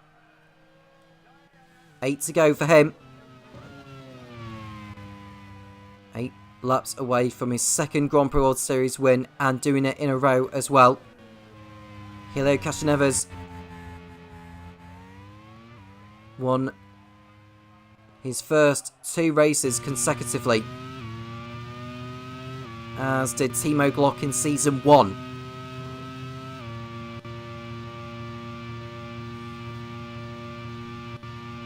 I'm trying to remember who else has won back-to-back races. But we see Rossi making a move on Kimi Sato, and the Roos is up into 3rd place at last. Kimi Sato couldn't hold on for long this time. He is down to 4th position, with Calderon waiting to pounce. Lima is still behind Roland, but I think he'll get ahead of him this time around though. There is Roland riding on board, and Lima is through ahead of him. Lima is through this time, but I don't think he's going to have enough time to catch his teammate Luciano Piccata.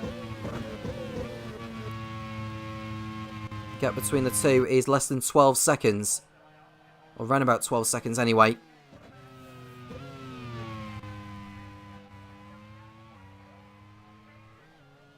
Here's Lucas Grossi on course for his best result in the Grand Prix World Series in a long time, most certainly. Finished 3rd in Sepang, 3rd in Yongam. As Calderon thinks about a move on Kimi Sato, but doesn't get the job done at that kink before the back straight. And the last time Lucas Di Grassi finished as high as 2nd in a race, I think you have to go all the way back to Season 1 to find that.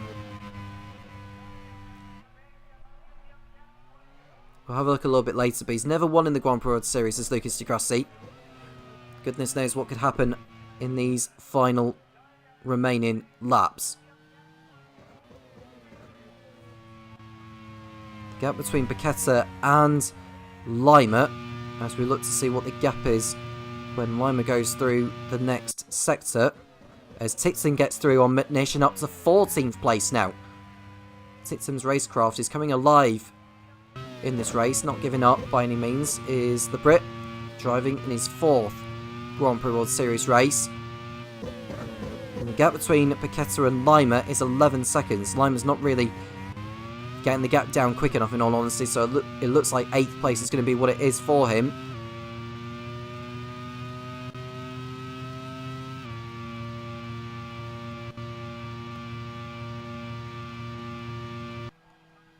And Calderon gets through on Kimi Sato up to 4th place now. But Sato's not giving this one up by any means. They're going to go side by side into Tremonto, but Calderon has got the move done. And the Colombian is up into the top 4. Kimi Sato down to 5th place now.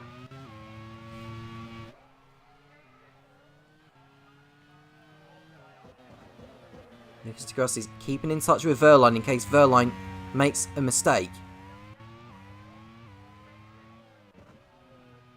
I think both of them have just lapped. Oh no, they've not lapped Callum Ilott's further up ahead. I was looking at the LaRousse then, thinking, have they lapped Ilott already? No, it's not. That's not Ilott. That'll be his teammate Alexander Rossi, who's running in 3rd position. Looking very, very good.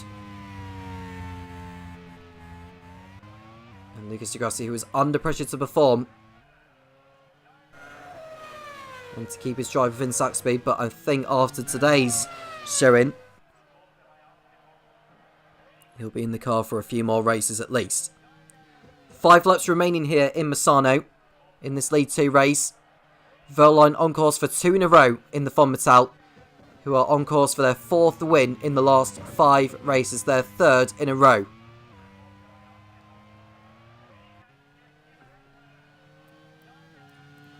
Lucas Grassi in 2nd place for sack speed.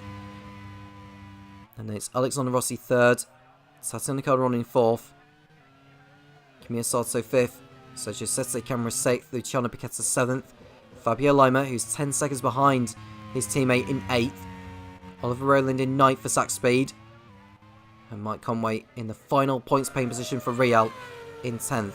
As it stands, they are on course to double their points tally for the season. Went into this round with 1 point. Looks like they're going to make it 2 by the end of this one.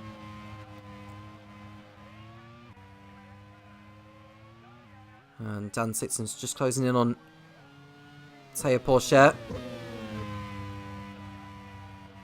And Sette Camera is less than 2 seconds behind Camilla Sarto.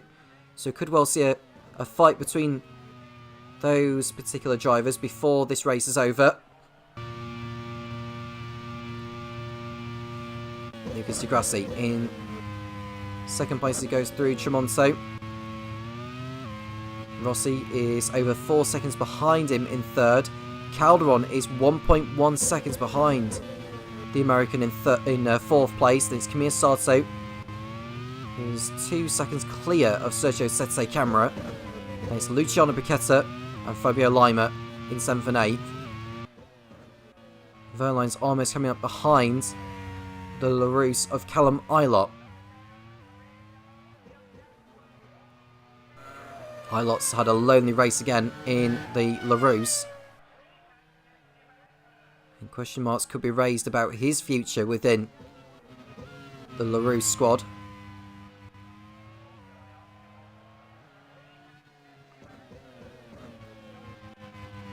Verline continuing on his way. There's Rossi, there's Calderon, there's Camilla Sarto as well.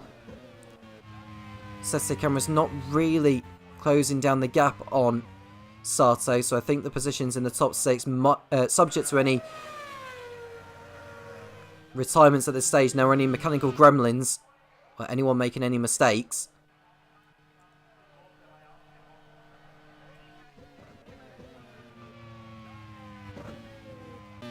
And Verline is round about 10 kilometres away from the checker flag.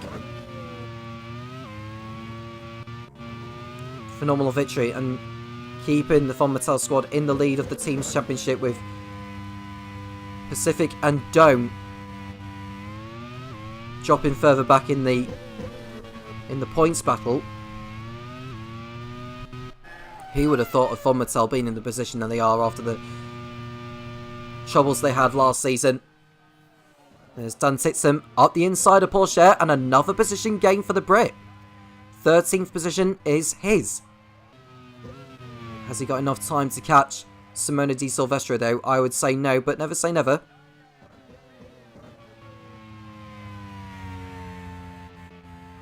Rossi keeping hold of 3rd place ahead of the MasterCard Layla of Tatiana Calderon. As it stands with the Drivers' Championship, with the drivers in the positions they're in this one, Brendan Hartley will stay in the lead ahead of Marcus Ericsson. Tatiana Calderon's 4th position will move on to 65. She'll be 2 points within 2nd place Ericsson. Verline, who will get 25 points for the win.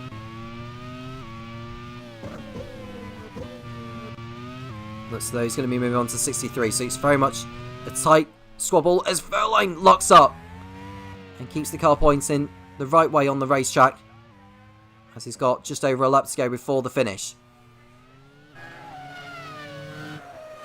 So he's coming through behind Ilott there, who is a lap behind. He may not even need to lap the LaRousse. Looking at the team's championship as it stands, with Fonmetal getting 25, Pacific getting 8, and Dome picking up 10 with Kimi Sato in 5th place. Pacific will stay in front of Dome.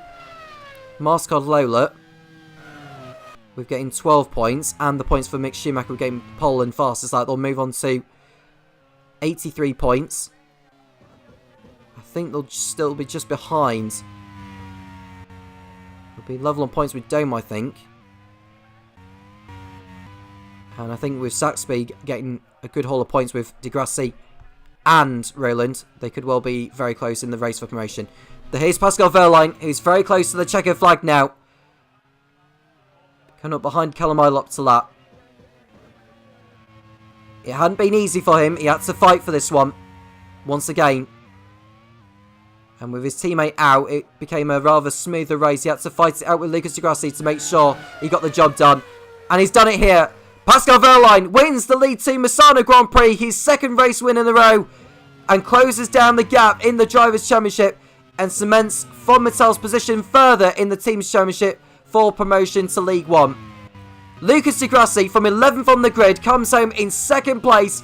Alexander Rossi making it a podium for LaRousse. Tatiana Calderon 4th for Mastercard Lola. Kimi Sato 5th for Dome. Then it's Sergio Sette Camera, his best result of the season so far, in 6th place for Pacific. Luciano Piquetta and Fabio Lima, 2 Carlins in 7th and 8th.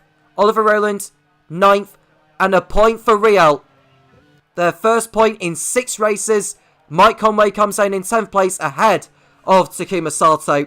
Simona Di Silvestro on a return to the Grand Prix World Series will be 12th ahead of Dan Tixon, who put off some good overtakes towards the end of the race, in all honesty.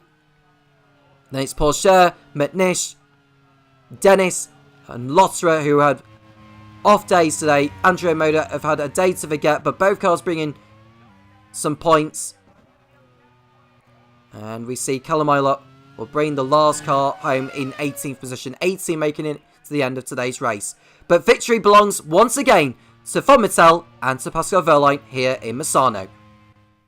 Lucas Degrassi 2nd, ahead of Alexander Rossi. Tatiana Calderon in 4th. Then it's Kimi Sato, Sergio Sette Camera, Luciano Piquetta and Fabio Lima making it 2 Carlins in the top 8. Oliver Rowland 9th. Mike Conway bringing the Real home in 10th position. Outside the points, you have got Takuma Sato in 11th, who finished in front of Dan Tixon, who got 12th. Teo Porsche 13th. Alan Manish 14th. Jake Dennis in 15th position. Simona Di Silvestro 10-second time penalty for the collision on the opening lap, drops her to 16th place. Andre Lotterer and Callum Ilott with the rest of the finishers. Brendan Hartley and Marcus Ericsson could have been race winners today. They both retired. Marcus Ericsson making a mistake of his own. Gary Paffett, Jaime Suari, Christian Lundgaard, Mick Schumacher, Rafael Marciello and Jack Aiken were the rest of those that did not finish. Mick Schumacher got the points for fast lap and for pole position. What might it have been for him today? As I've already mentioned, the top 4 in the championship separated by 6 points going into the next race at Dijon-Bourgogne. And in the team's championship, Von Mattel are stretching ever further away from the rest. It's looking like promotion is very much on the cards for them, isn't it? The League 1 race coming up very shortly. Topher Smith will run down on the championship standings. A fantastic result for Pascal Wehrlein and the Von Mattel team. That is their 2nd victory in a row, and Von Mattel look like they're getting a stranglehold on this championship even before reaching the halfway mark. There's still plenty of races left to run, plenty of points to be earned, and many more opportunities to close in that gap on Ewan Gale's team. As far as the standings are concerned, after today's action, Brendan Hartley still holds on to lead the championship, 2 points over Marcus Ericsson, neither of them scoring points today after their retirement. And Tatiana Calderon is a further 2 points behind Hartley, 65 points for her, and Wehrlein is up to 63. That is 6 points covering the top 4. It's getting really close in League 2 so far. Alexander Rossi is 5th on 54 points, ahead of Kimi Sato on 49. Lucas Degrassi, his 2nd place today, finally getting him some more points on the board, and that should please Mike Smith enough to be able to give him another opportunity in the car next time out at Dijon-Bourgogne. Jack Aitken is on 47 points ahead of Andre Lotterer, and Takuma Sato rounding out the top 10 on 34 points. As far as the team standings are concerned, Von Mattel still holding the advantage with 130 points, 45 points clear of Pacific and Zaxbyt, who are now tied on 85 each. Dimer on 83. Mascar Lola is on 83 as well. It's so close from second to fifth, but they need to get some stronger points on the board between them if they are to close that gap to Fon Mittal. Larousse and Andrea Moda also tied on points with 58 each. Forcinia one behind them on 57. This is such a close championship at the moment. Scuderia Coloni are on 28 and Carlin on 27 to round out the top 10 there. But now we are going to get ourselves prepared for the League One race, and heading into this round after Istanbul's antics, Scott Dixon took back the lead of the championship and has a 9-point advantage over Antonio Fix da Costa, 64 and 55 points respectively.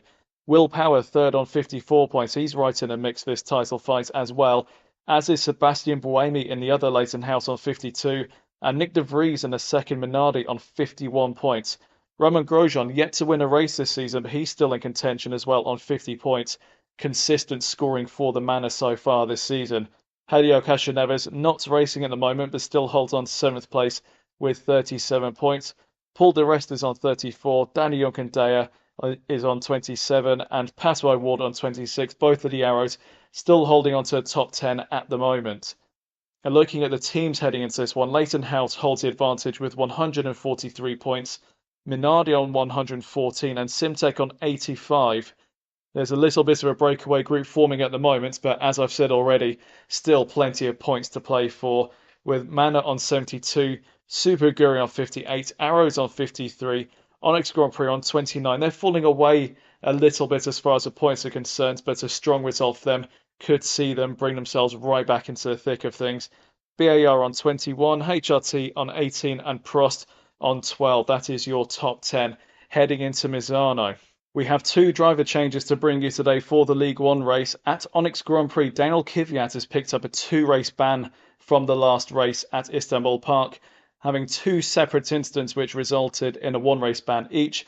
So Daniel Kvyat out for 2 races, and Ryan Ferris has decided to put Antonio Fuoco back in for his return to the Grand Prix World Series. A race winner last season for a live team. Can he turn around Onyx's fortunes this season? This will be a good opportunity for him to show just what he is worth in this championship. And at AGS, Alex Palou also picking up a race ban after taking out Mahavira Kunathan, and he has been replaced by Sebastian Ogier in a loan deal from MasterCard Lola. How will the rallying superstar fare on his return to the grid? Can he bring AGS some points today? We'll wait to see how he gets on. And taking a look at the grid for this race, the Italians are going to be very happy at their home event because it is a Minardi front row. Nick de Vries and Antonio Fix da Costa setting a time within a tenth of each other and putting the Minardis first and second. And Giacomo Pagliaro, the Italian team principal of the Italian team, he could not be happier with that result. But with the upgrade window, a lot of money was put into power. That once again calls into question the reliability. Will the Minardis make it all the way to the end? You'd have to think it would be a dominant performance if they do indeed do so. Stoffel Vandoorne, one of his best qualifiers of the season, is third ahead of Roman Grosjean in the Manor in fourth. Pato O'Ward putting the Arrows fifth ahead of Scott Dixon, our reigning champion and championship leader. Alex Lynn, seventh in the HRT ahead of Robin Freins, Danny Juncadella and Sebastian Buemi. Not a great qualifying for Leighton House team today, with Buemi in 10th. Looking further down the order as well, Kamui Kobayashi is 11th ahead of the other Leighton House of Will Power. Chris Cavey probably not too happy with his qualifying result there. He'll be looking to scrape some points out of this race at the very least. Marco Wittmann 13th in the Prost ahead of Sean Galayle in 14th. Felipe Nasr putting the Midland into 15th, one of their best results of the season for that particular car. Sebastian Bourdais 16th ahead of Artem Markelov. Antonio Fuoco is in 18th, our returning driver. He drove for the Life team in last season and won races. Can he now bring some good fortune to the Onyx team? Well, 18th on the grid will be a challenge, but he will look to move forward and score some points here today at his home race. Paul de Resta is 19th ahead of Colton Herter, 20th in the AGS. And then Nicholas Latifi, 21st in the BAR ahead of Adrian Suttil in the HRT. Naoki Yamamoto is 23rd. Ahead of Sebastian Ogier, who returns to the grid for today's race. Roy Nassani and Mahavira Kunathan, the 240 Corsies, round out our grids for today. Well, there's one thing left to do, ladies and gentlemen, and that is race. So hold on to your hats. This is going to be a good one. Tom Cairns, take it away. Two Minardis on the front row. Can they continue their consistent form in recent races? Can Simtek fight back and get back to the top step of the podium? 5 red lights are raring to come on now. And when they go out, we'll be underway for League 1 in Misano. It's lights out and away we go. As we watch the two Minardis get off the front row. Anyone making up any positions further behind? We're just watching Topher Van Dorn. I think he's got in front of Roman Grosjean into turn 1, as has Scott Dixon. Both Simtex get off to fantastic starts as Antonio Felix da Costa tries to make a move. Or Nick de Vries trying to get back through on Antonio Felix da Costa as he's dropped down to second position. So da Costa leads, de Vries second. Next Van Dorn, Dixon, Frines, Grosjean, O'Ward, Lynn, Buemi and Junkendaya in the top 10. As they come down the back straight towards Tremonto. And we are seeing a three-way fight into Tremonto actually further back. It looks like Roman Grosjean and Pato O'Ward. In fact, Pato O'Ward got through on the pair of what looked like Grosjean and Frines coming into Tremonto. Pato O'Ward pulling off a fantastic overtake. That's probably one of the overtakes of the season so far from the Arrows driver. O'Ward absolutely brilliant there up the inside, getting the pair of them there. But it's Minardi, Simtek in the top 4. And if I was to put any money on any of them winning today, it would definitely be one of them. I'll be shot. Oh, it's a collision of overlap. Huge crash. Huge crash. Both AGSs and the Midland of Naoki Yamamoto have come together. And all 3 of them are out on the spot on lap 1. Huge drama. That's a shock. I don't know who caused that. I mean, Yamamoto came across. And we'll need to see another replay of that again. That looks like Sebastian Ogier. The man replacing Tom Cairns, who was in that seat earlier on in the season. He was going for a move, makes a move. Oh, Yamamoto comes across on him and taking out the other AGS of Colton Herter. Unbelievable accident there. We'll have a look at Herter's point of view. He was just ahead there. It looks like Artem Markelov. He hasn't got off to the best of starts in this race. But at least he's managed to avoid the mess that's just happened here. Oh, it's just unlucky there for Herter. Didn't do anything wrong. All 3 of them out on the spot on that one. And if I was to put the blame on any of those 3, it'd have to be Yamamoto. Because he came across on Ogier as Ogier was about to pull alongside. And we'll wait to see what the stewards say on this one. You can see the fastest lap there from Scott Dixon, but we're only at the end of lap 1, so that lap time will come down. And it's a 2-race ban for Naoki Yamamoto and a disqualification within this race. Alex Johnson, the team manager of the Midland team, has already fielded 5 drivers so far this season. I believe the reserve driver is Rio Harriento, who did a super job for them in Yongam. He's probably going to be the one given the nod to replace Yamamoto. But back to the action here as Grosjean looks to get through on O'Ward into Tremonto, and he's got back up into 5th place.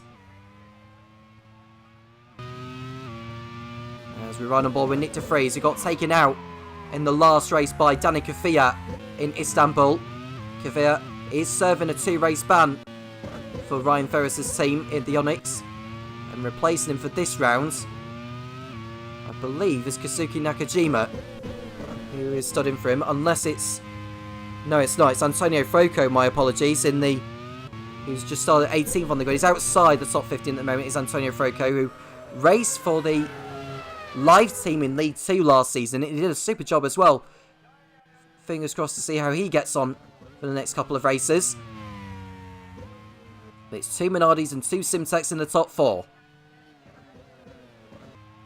Sean Galeo, who's running in 12th place, is under attack, or trying to get through on Danny Junkendaya.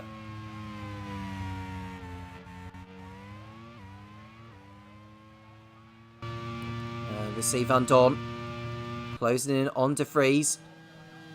And Galeo's dropped back further into the back. And Dixon looks like he's getting moved on Van Dorn. And the Kiwi is through. The reigning champion, Scott Dixon, gets through on his teammate, Stoffel Van Dorn. And has got up into 3rd place. Scott Dixon, the most successful Grand Prix World Series driver with 5 wins. He's got the most poles, which is 11. And he's got the most fastest laps as well. Trying to see how many fastest laps he's actually achieved. in his Grand Prix World Series career, and the total is 11 also. 10 poles, sorry, my apologies on Scott Dixon. He's got 10 poles, not 11. He's got 5 wins and 10 podium finishes, more than any other driver on the grid. That's how good he has been since he was drafted in Poe in Season 1, replacing Marcus Ericsson in Scott Woodward's team, as Galea looks to make a move on Danny Unkandea. Can't quite pull it off there, and I think he ran wide, and he's lost a bundle of places. Has Galea, I'm not sure what's happened there, involving him. He's dropped down big time as Galea. But we've seen Van Dorn getting back through on his teammate Scott Dixon. And Alex Lynn is ahead of Pato O'Ward. It's good to see Alex Lynn fighting up there after what's been a difficult season for him so far. He had a heroic start in Malaysia, bringing his HRT home in 7th place. But he hasn't had a lot of fortune since then. He got taken out also by Danny Kafia, which explains why Kafia got the 2-race ban. 3 retirements, all at the same time. Yamamoto, Herta and Ogier. Naoki Yamamoto has got a 2-race ban and a disqualification from this race for causing the accident. It was a wild one as well, in case you missed it. And it's the last thing that Lewis Passendale, the team manager of the AGS squad, would have wanted. And looking at the relegation battle, because the bottom 3 teams will go down to League 2 next season. And before this race started, as Dixon looks to try and get back through on Van Dorn, but he's now falling back into the clutches of Romain Grosjean. And I think Grosjean's going to get ahead of Dixon here into Tremonto, and Grosjean goes through and up into 4th position. We see Markelov going through an overtake as well. That is the Onyx of what looks like Sebastian Bourdais that he's got through. Sean Galeo, after he's off, has ended up at the back of the field, and I think he needed to pit for a new front wing. Sean Galeo's race taking a turn for the worse. His teammate Nicholas Latifi is outside the top 15 at the moment. BAR not having a good race again. But going back to what I was saying about the bottom 3 teams in League 1, 40, AGS and Midland. It doesn't like Midland are going to be coming away with anything, although Felipe Nasser is up there in 15th position. He may be able to salvage something. AGS were very unlucky to come away with nothing. Palo got a disqualification in Istanbul. Or at least drop back down the order.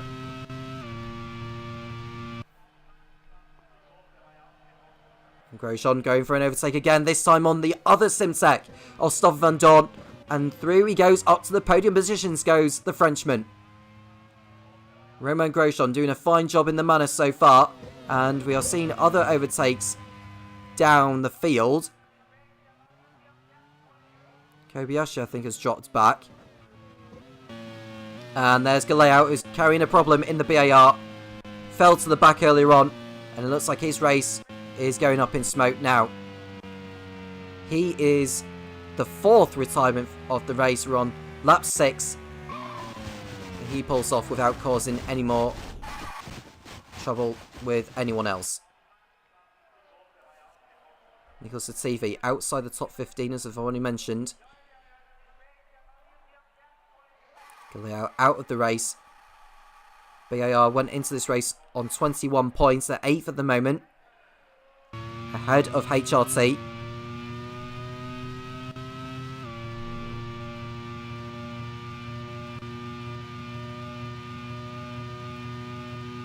And this is an opportunity actually for 40 to get some points today, although they have been off the pace again here today with Roy Nassani and Mahivir Raghunathan on the back row.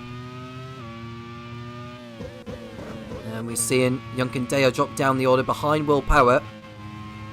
He hasn't been at his best today either. Sebastian Buemi is ahead of Robin Friends and into 8th position. He's making up ground. But it's Antonio Felix da Costa dominating up front. 3 seconds clear over his teammate Nick de Vries. Can Minardi get a 1-2 out of this? And close in on late now. So you see Roman Grosjean ducking for the pits, as is da Costa. So at the end of lap 7, we are seeing pit stops, as we saw in lead 2. And Nick de Vries is taking over at the head of the pack. Scott Dixon second and Stoffel Van Dorn in third place. Alex Lynn is right behind Van Dorn, believe it or not. Ronnie Sani also coming in the 40 in last place. There was an undercut done on some of the drivers. And we are seeing Alex Lynn closing in on Stoffel Van Dorn, and he's through into third position on track. Alex Lynn in form today. And further behind we are seeing what looked like Marco Wittmann pulling off an overtake on Danny Junkendaya. He's got through. And Artur Markelov is ahead of Felipe Nasr.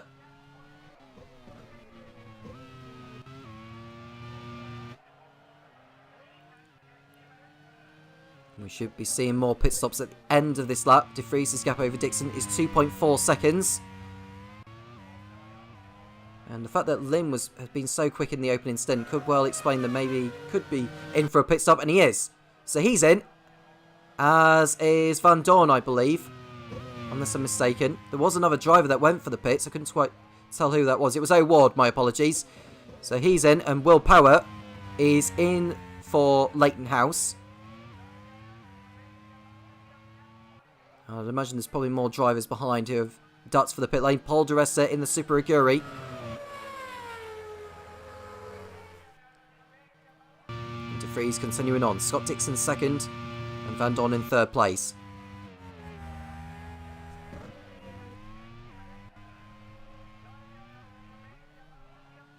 Now, the situation in the Drivers' Championship. Dixon went into this round 9 points clear of Antonio Felix da Costa.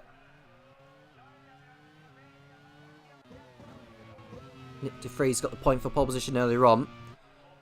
He goes level on points with Sebastian Buemi, but Buemi is still ahead on countback. But if de Vries was to take a victory today, probably, well, you never know, he could possibly lead the championship. I say possibly. And Roman Grosjean, who has yet to finish in the top 2 in any race so far this season, he could mathematically lead the championship.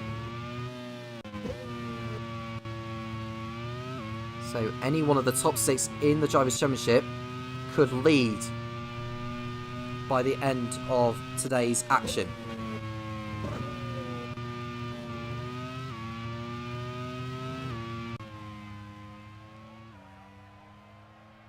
And we are seeing the sole surviving BAR of Nicholas Latifi. Van Dorn came into the pits whilst all of that is going on.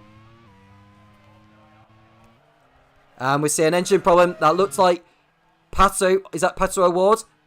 It's Danny Junkendaya in the arrows. Another engine problem for Topher Smith's team. I don't know if they'll want to be speaking to their engine manufacturers about this one, because this seems to be happening regularly for them. Now their engine partners within the Arrow squad is Chevrolet. And it doesn't look like they are having a good time of it at the moment. Danny Junkendaya, the next to go from this race. Pato O'Ward had pitted as well. Felipe Nasr staying out there at the moment in the Midland. He could salvage something. What's been a terrible season so far for Alex Johnston's team, who are staring down the barrel of relegation at the moment unless they find some form and fast. Nasr's in from... He was in P7 before he ducked into the pits. But de Vries is continuing on his way. Da Costa is running in P11 behind Adrian Sutil in the HRT.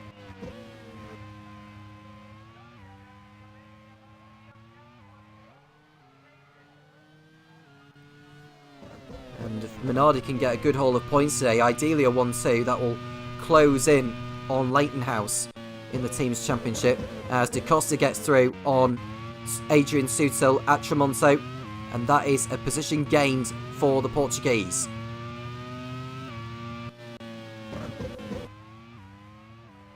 Nick DeVries running in P1. Still at the present moment as Will Power locks up. He's just made a pit stop as the Australian.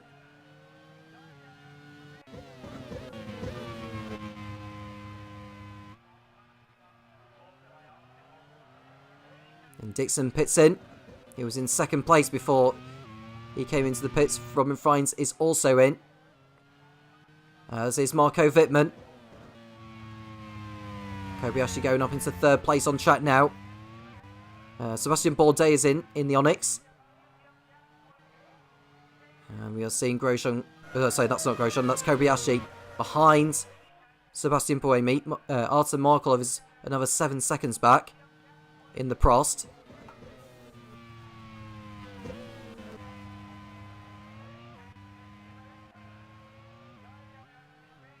And Grosjean up behind the 40 of Mahefu Raghunathan. And there's Antonio Frico, who runs wide onto the curves but gets away with it. Is Grosjean ahead of Raghunathan? He is. And up to 8th position on track he goes. Leighton House also getting past the Super Aguri. Working out who that was, actually. I think that was Will Power getting through on Robin Fries. We're going to see a replay of that overtake. There's Grosjean getting through. There's also Alex Lynn through on Scott Dixon. That's a genuine change for position. As Will Power gets through on Robin Fries, no problem. That Alex Lynn is in front of both Simtex now on merit. And that's good news for his race. Could he possibly get a podium out of this, Alex Lynn? He raced for HRT. He actually won in Magny Cours last season in League 2. Buemi comes in from second position. Kobayashi also heads for the pits. What about Artem Markelov? Is he heading in? He is. Which allows what looks like Nicholas Latifi into second place. He almost lost that second position to Antonio Felix da Costa. They are coming out of the kinks. Da Costa won't want to go for it just yet here. He's trying to, but it's not a good place to really get the overtake done. He got back into the slipstream again. And I think Da Costa will go in front of Latifi this time. And he does so no problem. Da Costa through into second place. His teammate is presumably on the one-stop strategy. Da Costa will be on the 2.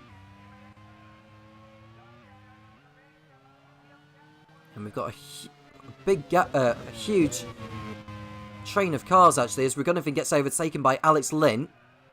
And behind Raghunathan now is the two Simtex. Nick DeVries comes in. So at the end of lap 14, he is in for his first stop of the race. That should see Antonio Felix da Costa go into the lead. Now the question mark is DeVries going to get out in front of the Simtex and Alex Lynn. And da Costa he got past Latifi on the last lap. Sutil is in third place. We've just seen DeVries exit the pits. And he is in front of Grosjean. He's in front of Grosjean is DeVries, but only just. We ride on board with Nicholas Latifi, who looks like he's going to be staying out there on the one stop. If he's to salvage anything from this race, I can't really blame him too much. And Lynn is behind O'Ward, so he'll have to try and pass him on track. As we watch the Simsec of Stoff Van Dorn getting through on Mahove Raghunathan. It won't be too long, I think, before Sebastian Buemi gets through as well. And he should do it into this right-hander they're going through now, and he does so. Raghunathan isn't having the best time of it at the moment, but at least he's still keeping himself in the race nevertheless. He's yet to come in for a pit stop as Raghunathan runs wide. And I think he's about to be overtaken also by Robin Fries. He also gets past. And Raghunathan does not pit in this lap.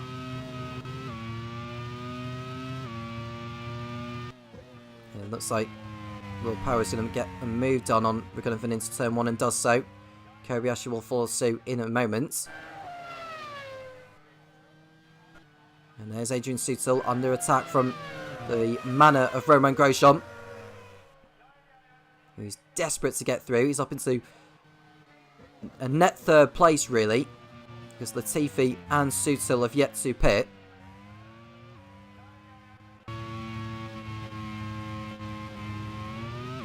De Vries won't be too long before he gets onto the rear of Nicholas Latifi. And Kobayashi making him pass on what looks like Mahavir Raghunathan. Raghunathan cuts across and stays ahead. Renisani at the back in the 40, who have had little to celebrate so far this season. The sole consolation is that they are in front of AGS and Midland. As it stands in the position they are in, they are facing relegation. So Dave Goddard has got a decision to make on what he is going to do in the coming races if they are to survive. And De Vries is through on the Latifi. He goes up into second place. And Raghunathan is fighting it with Marco Wittmann. There's another few cars behind Raghunathan. One of them is Antonio Froco. Another is Felipe Nasr. And another is Artem Markelov. Wittmann decides to go for it, but it was a daft attempt. And is he going to go for it here on this occasion with... And it looks like Froco is through on Wittmann, and he's got through into 15th position on track. Now you want to try and get in front of Raghunathan as soon as he can. He goes for it, up the inside, does Froco, on home turf. And Raghunathan has to yield. De Vries is getting the gap down on Da Costa. So 3.5 seconds, as Bourdais nearly running deep there, but getting away with it.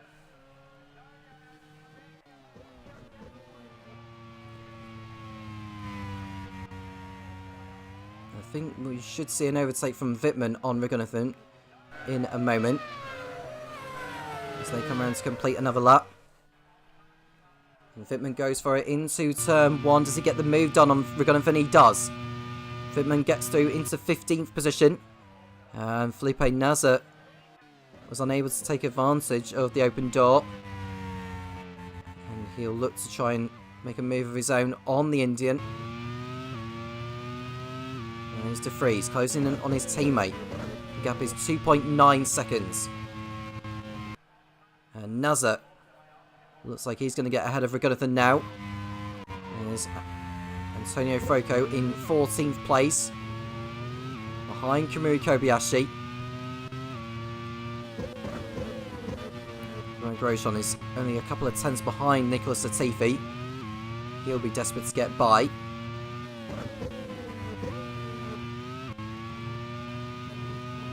And it looks like is he in front of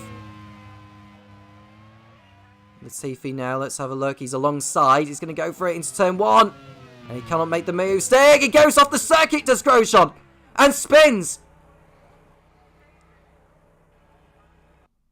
Unbelievable. A very risky manoeuvre backfired for the Frenchman. And he got out of shape as he got on the curbs. You're not going to find grip on the curbs, to be honest with you. And just spun the car around horribly. All that hard work wasted. Over an overtake, he did not need to make that. And Grosjean will fall down the field to last place behind Roy Nissany. Gets back on the circuit, spins the car around. He's down to 21st and last position.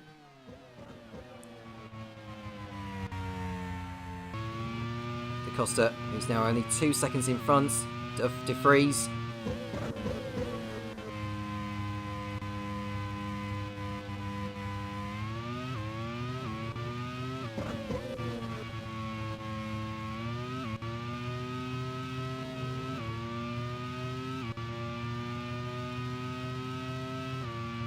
So they cross over the line. 1.8 seconds is the margin. Nicholas Latifi in third place still. Scott Dixon he going to get through on Sutil into turn 1? The answer is no, he doesn't. Not on this occasion. Look at this queue of cars bunching up behind Adrian Sutil. And one of them, of course, is Alex Lynn, who's closing in on Dixon through all this. A long queue of cars behind Adrian Sutil.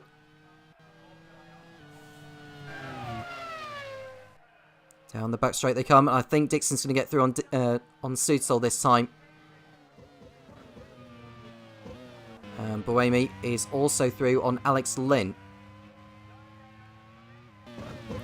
Latifi in third place as he goes through the right-hander.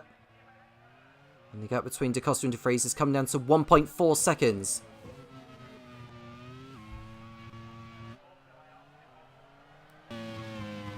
What will Giacomo Pagliaro, the team manager of Minardi, be thinking at this point?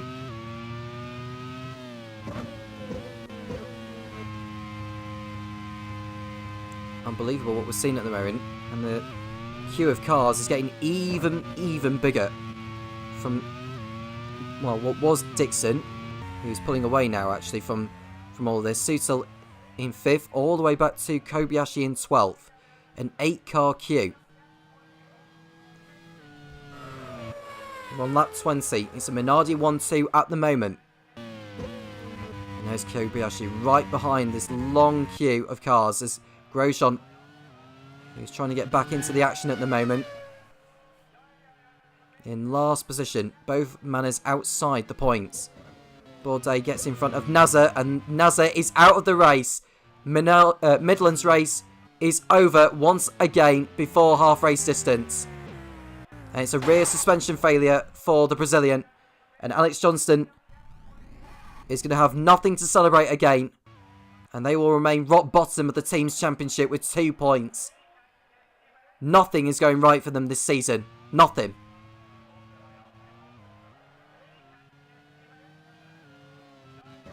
And back to the action involving this long queue of cars. And it looks like Buemi's now in front of Sutil, so he should pull away. It's a matter of time before Alex Lynn gets through, and Lynn is losing horribly through all this. And there are your top 2 who are running away with it. Dixon in front of Latifi, who's just ducked into the pits. So he's on the 1 stop. He'll probably fall to the back. Adrian Sutil also ducking into the pits. He no longer wants to be overtaken by the long queue of cars.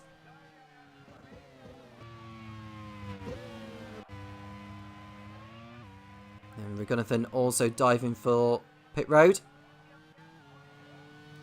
in the 40.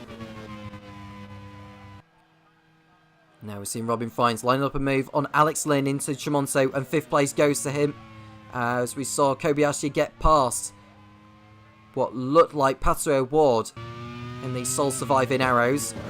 Kobayashi up to 8th now behind Stoffel van Dorn. Right on board with Nick de Vries, who's on the tail of his Portuguese teammate Antonio Felix da Costa. Over the line to complete lap 21. Both could well be in the title fight once we complete a few more rounds. Minardi definitely looking good for the...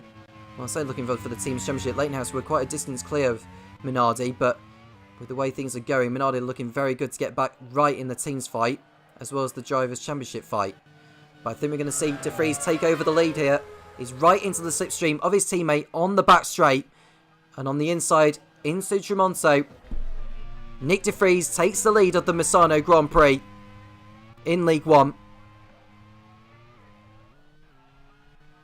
And I don't think Da Costa's going to have too much to respond to that. It won't be too long before we see him back in the pit lane, Will Da Costa. So all he can do is just stay in touch with his Dutch teammate Nick de Vries as Van Dorn gets through on Alex Lynn and up to 6th place. Lynn is beginning to struggle at the moment in the HRT. Continuing to drop back down the order.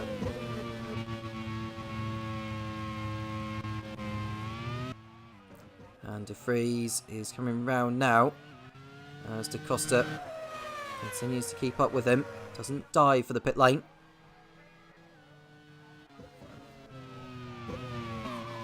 Misano is running in 16th place.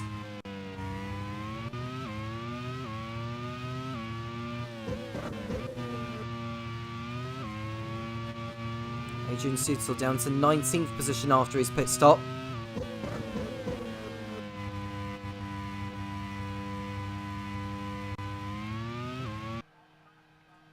There are the Minardi Giro. De Vries ahead of Da Costa. Dixon third. Buemi fourth. Freins, Van Don, Lynn, Kobayashi, O'Ward and Power.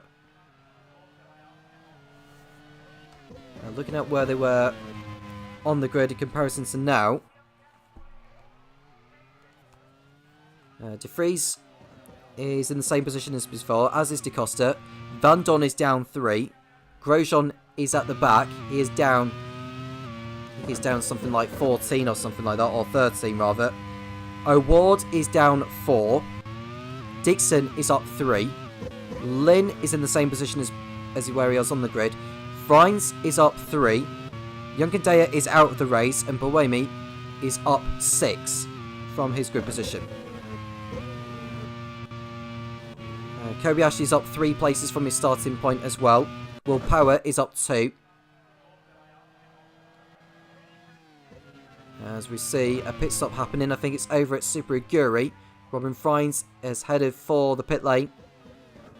He'll fall to the back of the pack. Will Power also coming in for his, what looks like his second stop. And it looks like Froko is in as well. I think Froko, it hasn't been too long since he came into the pits, unless I'm mistaken.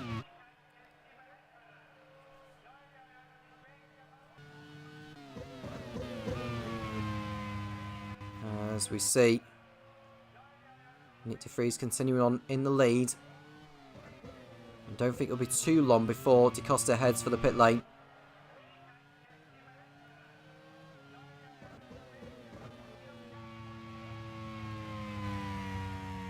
And I think given how far they are ahead of the field, I don't think they're going to have too much traffic to deal with once they come in for their stops. And De Vries stayed out 6 laps longer than his teammate. And that's the difference it has made to his race. Nick De Vries, who's already won in the Grand Prix World Series this season. And that was in Fuji. Led from pole that day to the flag. Anthony Felix Da Costa is in second place. He's already tasted victory on a couple of occasions, including last time out in Istanbul. Wittmann in the pits for Prost. 2.2 seconds is the gap between De Vries and Da Costa. I wonder if Da Costa may consider coming in for his second stop now. As Kobayashi lines up a move on Alex Lynn. And he sends him down another position.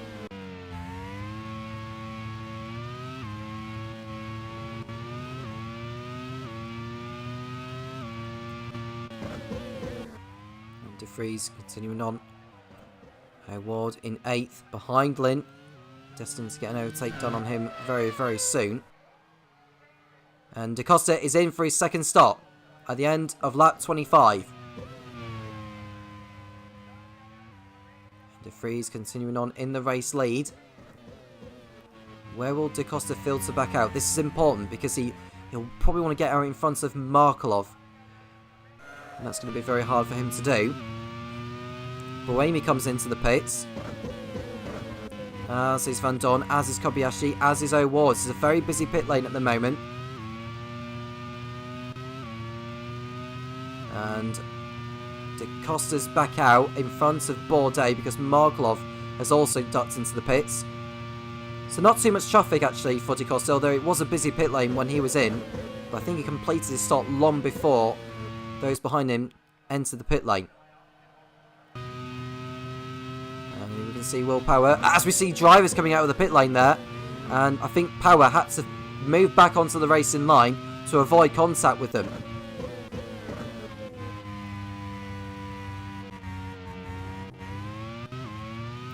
And Da Costa is rejoining some clean air. He's 34 seconds behind De Vries. He was 2 seconds behind, so around about 32 seconds is what you need for a pit stop. And De Vries is pitting in response to his teammate. Can Da Costa make the most of his outlap and complete an important undercut on De Vries and take the lead again? Dixon pitting in from P2. I think Alex Lynn is also coming in. So it will be a Minardi in the lead. It's a question of who will come in. And I think De Vries has come back out in front of Da Costa. He is in front. De Vries is still in front of Da Costa. Dixon rejoins in 3rd place. Buemi goes up to 4th now. As we watch Will Power run wide and avoiding damage to the Leighton House. It's been a low-key race so far for Will Power, but at least he hasn't been involved in anyone else's incidents. 5 seconds is the margin between De Vries and Da Costa. I think Da Costa lost time in the pits because of all the traffic that came in, so that worked out horribly for Da Costa. So he has to really dig deep now if he wants to win this race.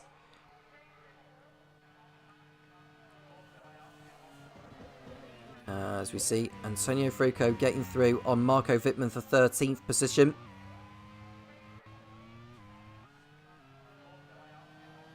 I mean, anything can happen from here on in. 6 drivers out of the race so far as we watch Will Power make an easy overtake on Pato O'Ward. And I think O'Ward has got an issue here. He did not come off the corner of Kayasea very, very quickly there. We're going to see a replay of what actually has happened to O'Ward. It's not like he ran wide or anything like that. He genuinely does carry an issue. And Topher Smith's season in the Arrows, in his debut season in the Arrow squad, he was previously the team manager of Super Aguri, as we see an overtake there from Kamui Kobayashi on Adrian Sutil. I think O'Ward will be in the pits at the end of this lap. And he'll fall to the back of the field. What a shame for him.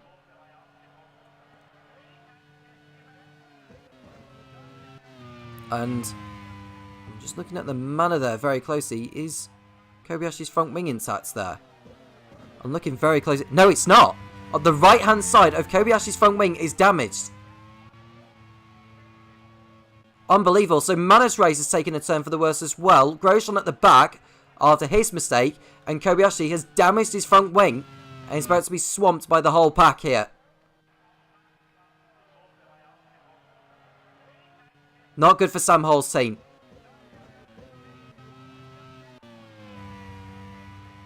And De Vries is out! De Vries in the Minardi is out of the race! Engine fire for the Dutchman!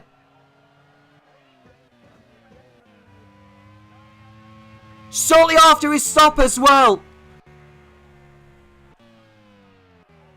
Out of the race. For the 2nd round in a row goes Nick De Vries. Just when Minardi needed a good haul of points, they've lost one of their drivers.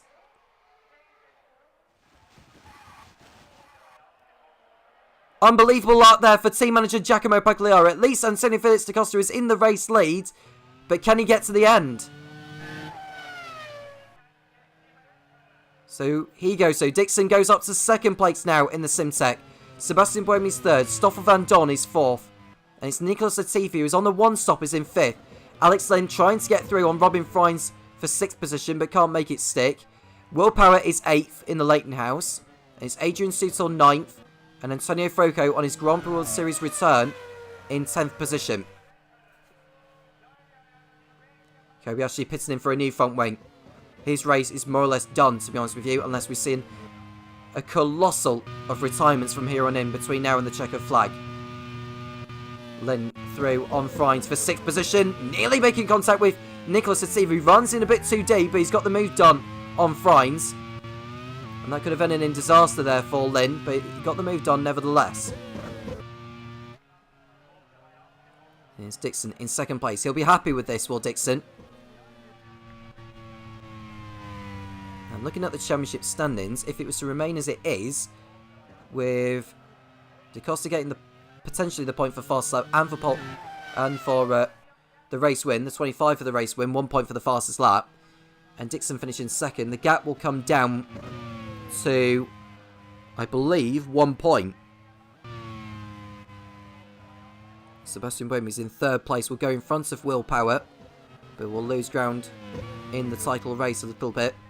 But he's in there, unlike Nick de Vries, who's out of the race for the second race in a row, and it doesn't look like Roman Grosjean is going to get anything out of this either.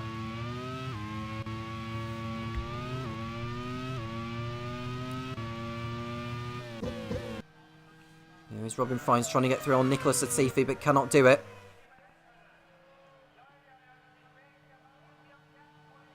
And behind Fines is Willpower in the Leighton House. There's Dixon, 9.5 seconds off the lead. Roman Grosjean in 15th position behind Paul de Resta. And Fitman is through on Sutil now for 10th position. He goes up into the points. As we see Scott Dixon in second place in the Simtech. Buemi third, Van Dorn fourth, Lynn fifth.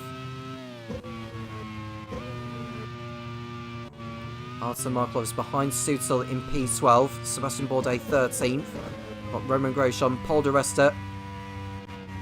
And then behind de Resta will be the 240s of Roy Nissany and Mahavir Raghunathan. And at the back will be Pato Ward and Kamui Kobayashi.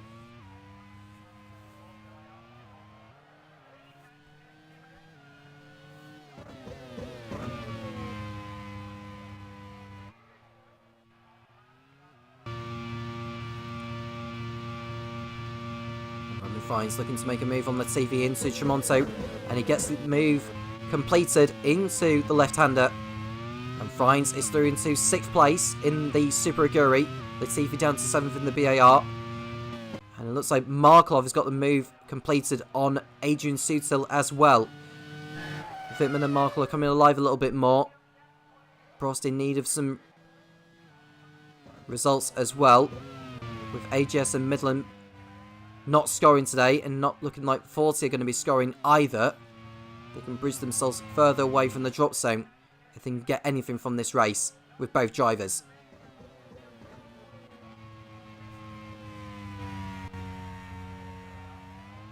Here's the HRT.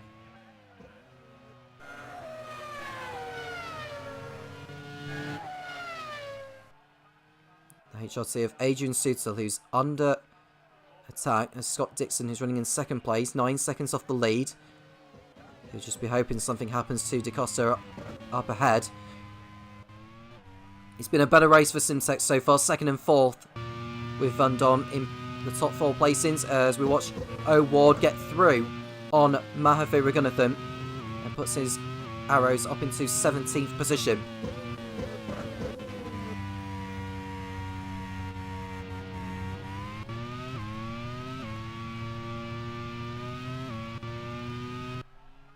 Buemi in P3 in the Leighton House as Sebastian Bourdais closes in on Sutil.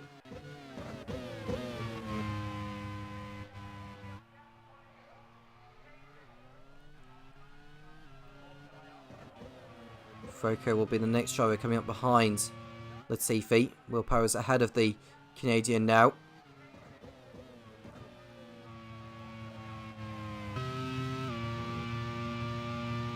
And there's Da Costa. Just be hoping that his car doesn't disintegrate.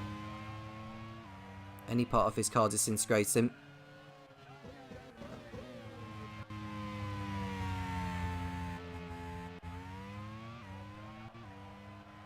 Fines in 6th place for Super Aguri. His teammate Paul de Resta is in 15th. Behind Roman Grosjean. There is Da Costa, who's continuing up ahead in the race lead. Twice a race winner this season in Yongam and Istanbul last time out. Can he make it 3 wins for the season? 4 for his career. He won last season in Hockenheim for Super Aguri.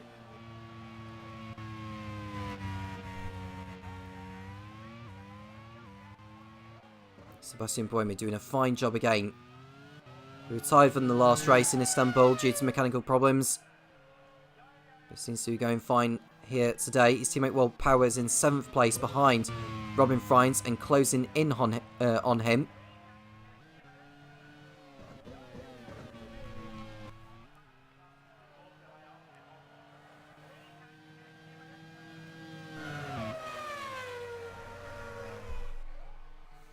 We're on lap 34. DeCosta leads.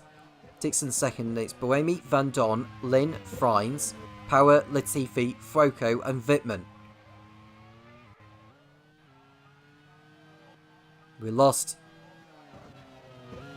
Oh, just seen almost an overtake there from Mo Ward, and nearly did the same thing as what Romain Grosjean did earlier, but did well to keep it off the curb. We lost Nick de Vries not too long ago.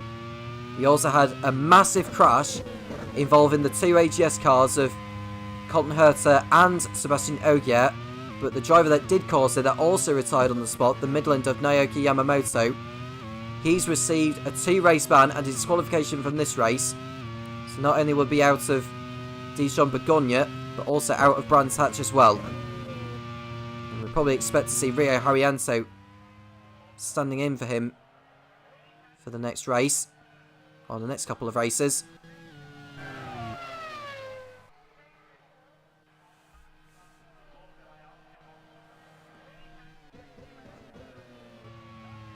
Well, there is DaCosta on his own. I'm sure that's how he would have liked it at the beginning. Could have expected de Vries to still be in, but he's not anymore now. He is on his own. Grosjean pits in, and he'll fall to the back. Might even go down a lap if he's unlucky. There is Buemi in P3. Now we see him Bourdais line up a move on Adrian Sutil. Or so he thought. He's not able to get through this time. Stays behind him for now. There is Dixon in 2nd position in the Simtech. He hasn't won since the opening round in Malaysia, but he's stayed in the hunt throughout this season so far. He had a costly error in Kaya Lamy in the opening stages. The reigning champion keeping himself in this race. You never know what could happen in these remaining laps. Got 21 to go, including the one that DaCosta is on right now. Buemi in 3rd, Van Dorn 4th. It's Lynn, who's less than a couple of seconds behind the Belgian.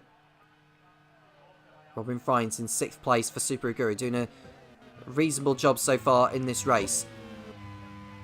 Will Power 7th in the 40, who's sorry, not in the 40, in the Leighton House. My apologies.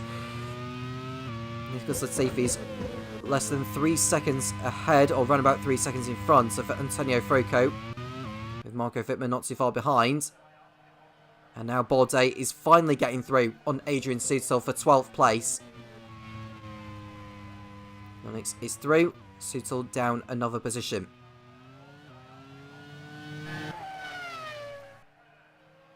There is Dixon. Going through turn 1.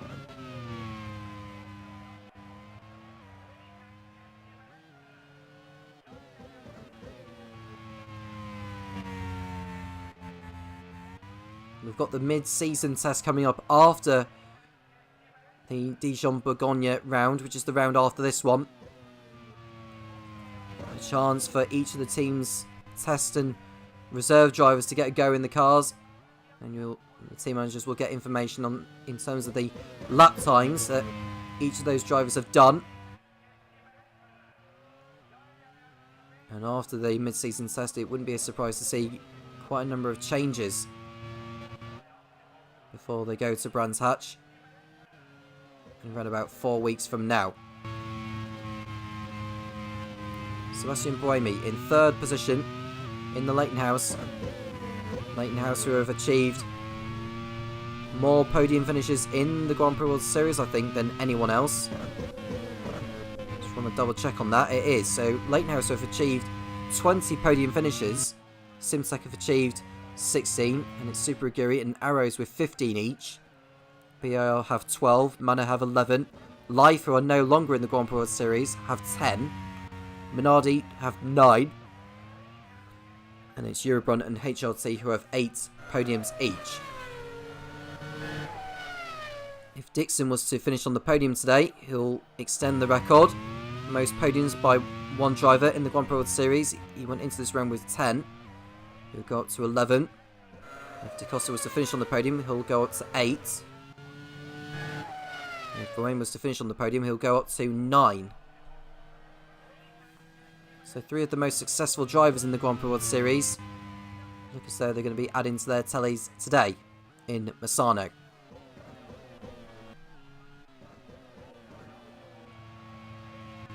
And it looks like Wittmann is through on Froko now for 9th position. We didn't see the overtake, but he's through on him.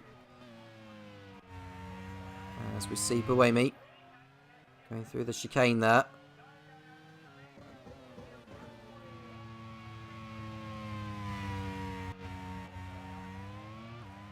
Wittmann will be lined up to move on Latifi not too long. 1 point, it's around about a couple of seconds the gap between the pair of them. Wittmann doing his best to pull away from Froko. And Artem Markelov will be close behind Froko to get a move done as well in the other Prost. It's a long time since both Prosts have finished in the points in the same race.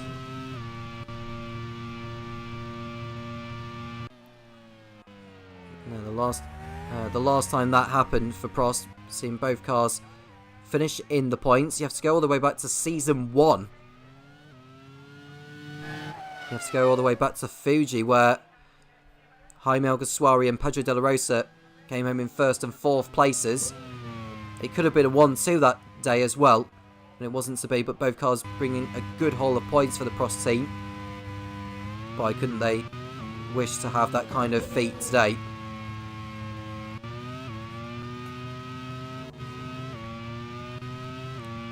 Well, DaCosta's completed his 39th lap, 17 to go, and he's still managing that 9-second gap.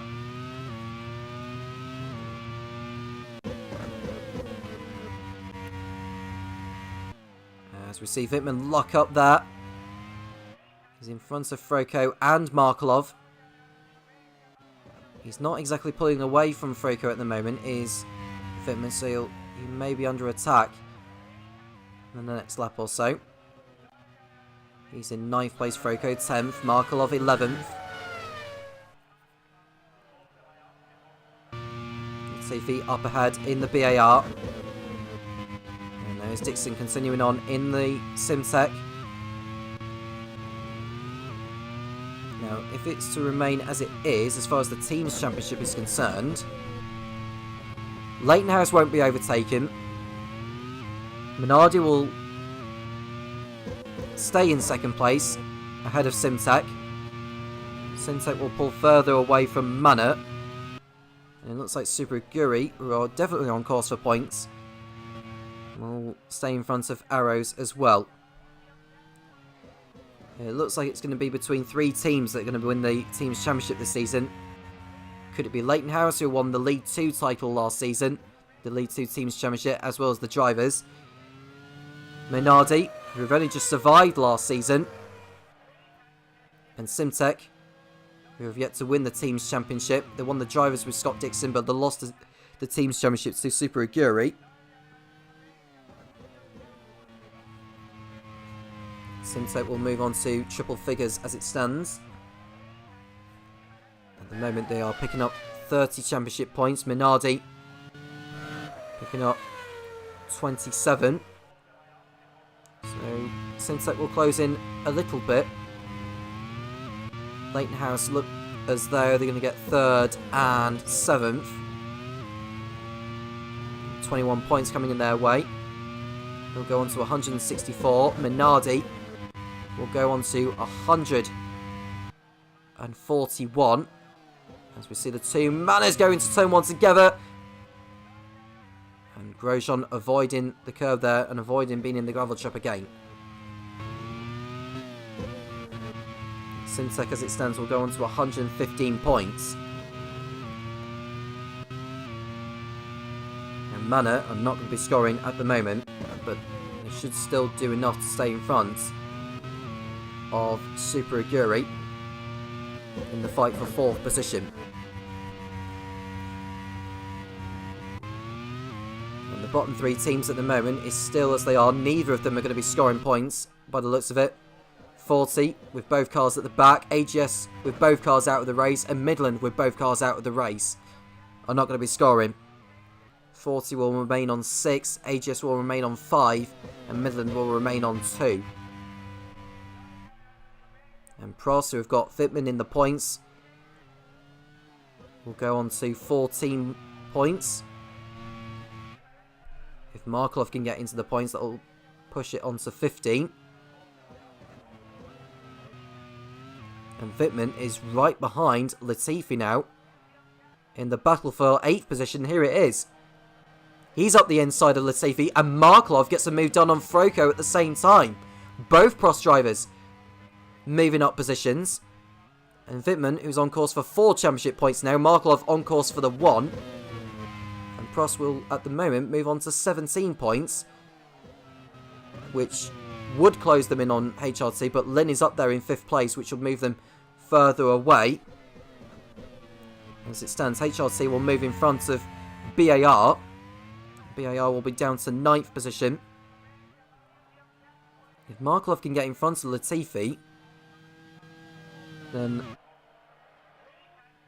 just thinking, working out what the points will be. Markov will gain a point, BAR will lose one if Markov gets through. So at the moment, BAR will be on 23 points. Prost are on 17. We'll look to see if Markov can get the move done on Latifi in a moment.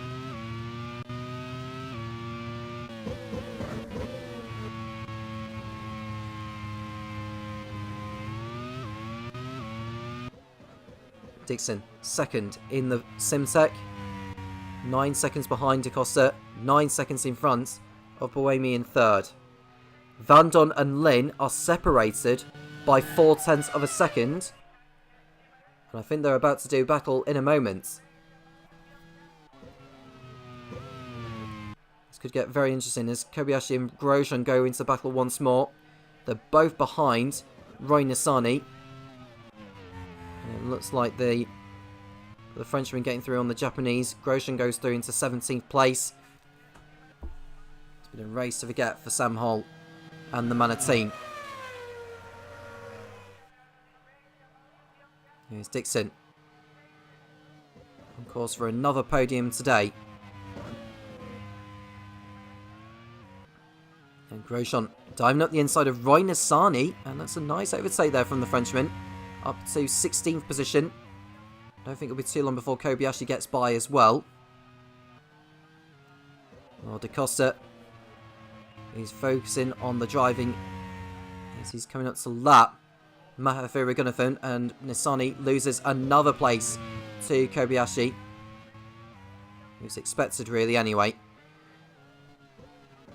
But Dave Goddard's got some work to do if he is to avoid the drop into lead 2. O'Ward makes a move on Paul di Resta, and he's through into 14th place as DaCosta looks to get the car slowed down into turn 3, and does so, thankfully.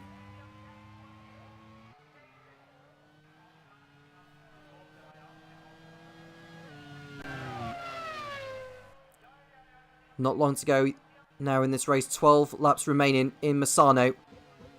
I think Misano's put on the show in its first Grand Prix World Series event. Dixon 2nd in the Simtech. And we've got Sebastian Buemi 3rd. Lynn is now in front of Stoffel Van Dorn in 4th position. We haven't seen the overtake, but the Brit is now in front in the HRT. On course for 12 championship points. And with that, I think they may, in fact, go in front of Onyx, who have got both cars outside the points. So not only HRT moving in front of BAR, but also Onyx. Mahathir Raghunathan locking up. He's about to be lapped by DaCosta.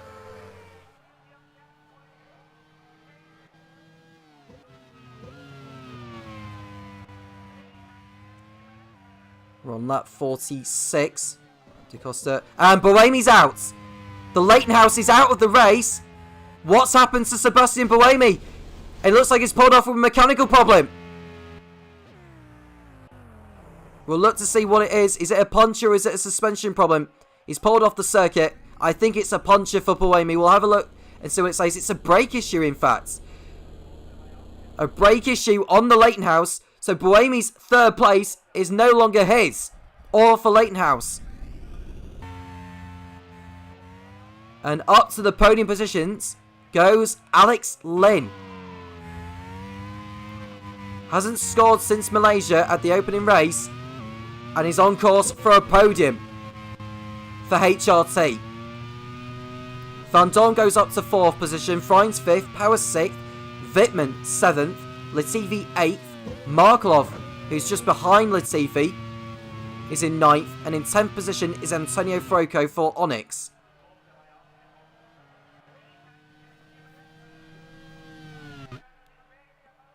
And there's Will Power in the sole surviving Leighton House.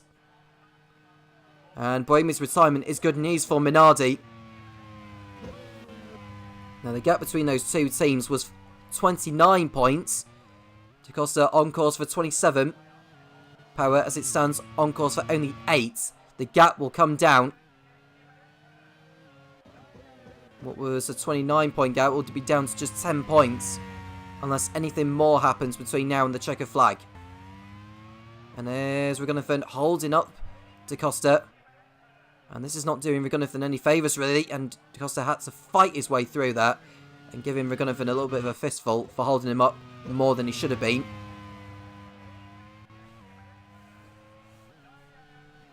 There's Lynn in 3rd place now. It's good to see Wittmann up there in 7th place. And Markelov is now in front of Latifi. It just keeps getting better and better for Prost at the moment. They're now on course for 10 championship points, which will move them on to 22. And Latifi in 9th position now. He'll keep BAR ahead of them, but if they fall back another position, because Antonio Froco is right behind, then I think BAR will still be in front because of their 4th place finish in the opening round in Sepang. But it's very close, obviously. But Prost will pull away, most importantly, from the likes of Forte, AGS and Midland.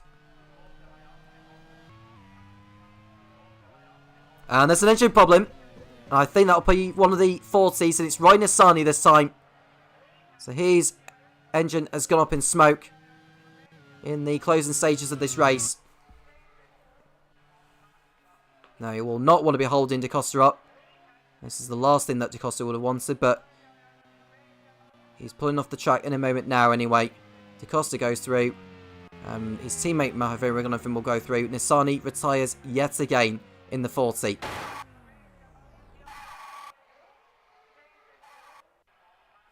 Now, Nissani retires.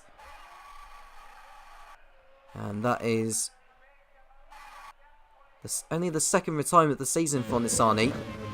Although he retired in the closing stages in Fuji as well, so you could count that as 3. So that's yet another engine problem for Dave Goddard's team. He needed an upturn in fortune very, very soon. Froco is through on Latifi for your information. He's got up to 9th place in the Onyx. Behind Latifi is Sebastian Bourdais, who's 3 seconds back as O'Ward gets through on Adrian Sutil for 12th.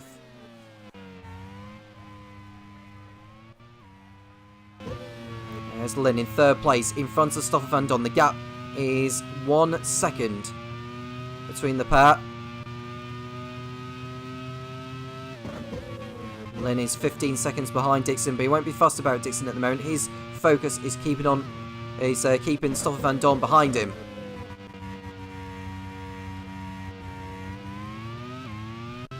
In the Drivers' Championship, as it stands, Antonio Felix, Scott Dixon will stay in the lead, albeit by 1 point over Antonio Felix da Costa. Will Power, who is on course for 8 championship points, will drop back, but he'll stay in front of Buemi, De Vries and Grosjean.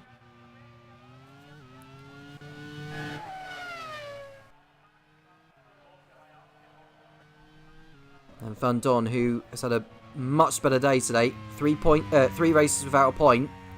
But 4th place finish will propel him up the order. 13th to 9th as it stands. Or 10th rather, because Friends is up there in 5th place. And I think he'll still be ahead of him by a single point. But nevertheless, it's a good day for Van Dorn. And a decent day for team manager Scott Woodwis and Simtek.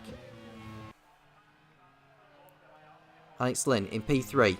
There's Kobayashi in 16th place behind Roman Grosjean. It's just been a day to forget for him. And they just want the race to be over as soon as possible now. It was looking good for both of them, even for Grosjean actually, to get up to a podium. But he threw it all away through his own making.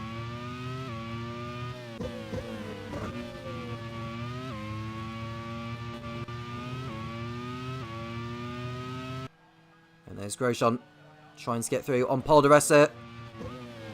And he gets the car slowed down at least anyway. He'll go for the move probably on the back straight. No fight for points, of course. There's Da Costa crossing over the line to complete lap 50. 6 to go.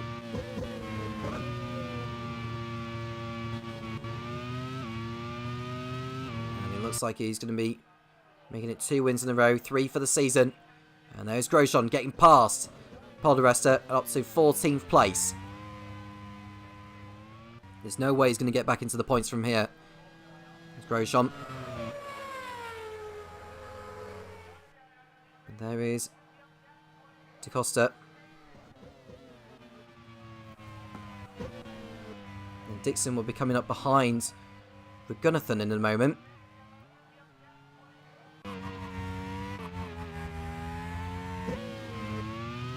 He'll want to get through on Raghunathan as soon as he can.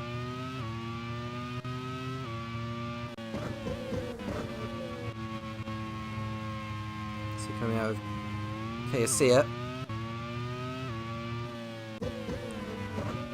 Stuck behind the 40 and Litton as Raghunathan locks up. We just want to get to the end of the race as well and sit down with Dave Goddard about where the car is lacking.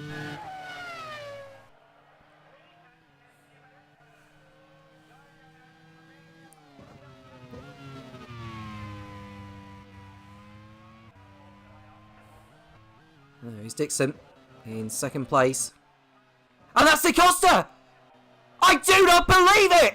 I tell you, it's Da Costa is slowing! The race leader in the Minardi is going to be pulling off the track with 5 laps to go. And Scott Dixon takes over the lead in the Simtek. I just cannot begin to think what is going through my mind at the moment. Minardi were looking good for a 1-2. Now they're going to get virtually nothing.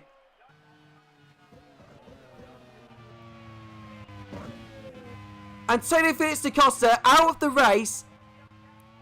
And Dixon goes through into the lead. And up into 2nd place is Alex Lynn in the HRT. Would you believe it? And Van Dorn is up to 3rd in the Simtek. It's going to be a double podium for Simtek as it stands.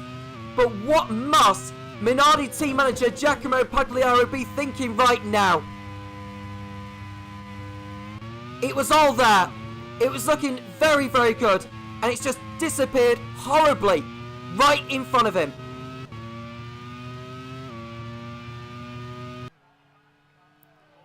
So Dixon into the lead. Lynn 2nd. Van Dorn 3rd. Friends 4th, Will Power is 5th, Marco Wittmann in the Prost is 6th, Artem Markelov in the 2nd Prost is 7th, Antonio Franco in his first race for Onyx is 8th, Nicholas Latifi 9th in the BAR, and Sebastian Bourdais goes up into the points in 10th place.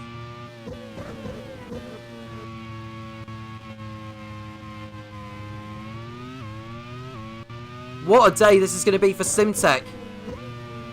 With Leightonhouse not scoring as much as they had hoped, this changes the situation massively. If Dixon gets to the checker flag and get the 25 points, he'll pull further away from Felix da Costa. Power will go up into second place with his 5th place finish. He'll go on to 64. Dixon will go on to 89. So Dixon will be 25 points clear at the top of the Drivers' Championship as it stands.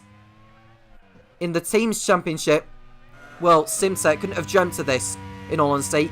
They're about to get 40 points, which will see them move in front of Minardi, who are only going to get 2 points from this as it stands with the fastest lap that da Costa has posted, as well as the point for pole position that Nick de Vries got earlier on. Simtek will move in front of Minardi.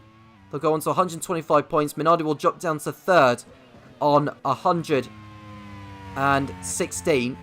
And Leightonhouse, who are going to get 10 points from this, will move on to 153. So their lead will be, in total, 28 points over second place Simtek. Well, it just shows how much can change in a matter of seconds, eh? In a matter of seconds. And we've seen a battle for... Well, I thought I was going to see a battle between Markelov and Froko, but I don't think that's going to happen.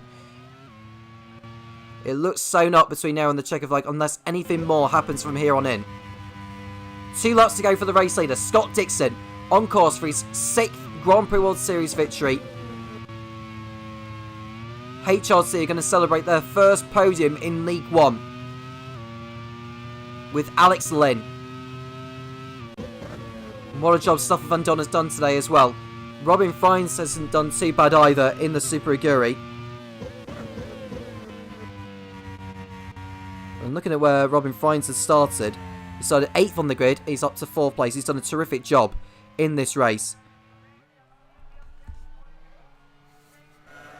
And Prost are about to get their first double points finish since Fuji in Season 1. They really wouldn't have expected to get both cars up that high with Wittmann and Markelov.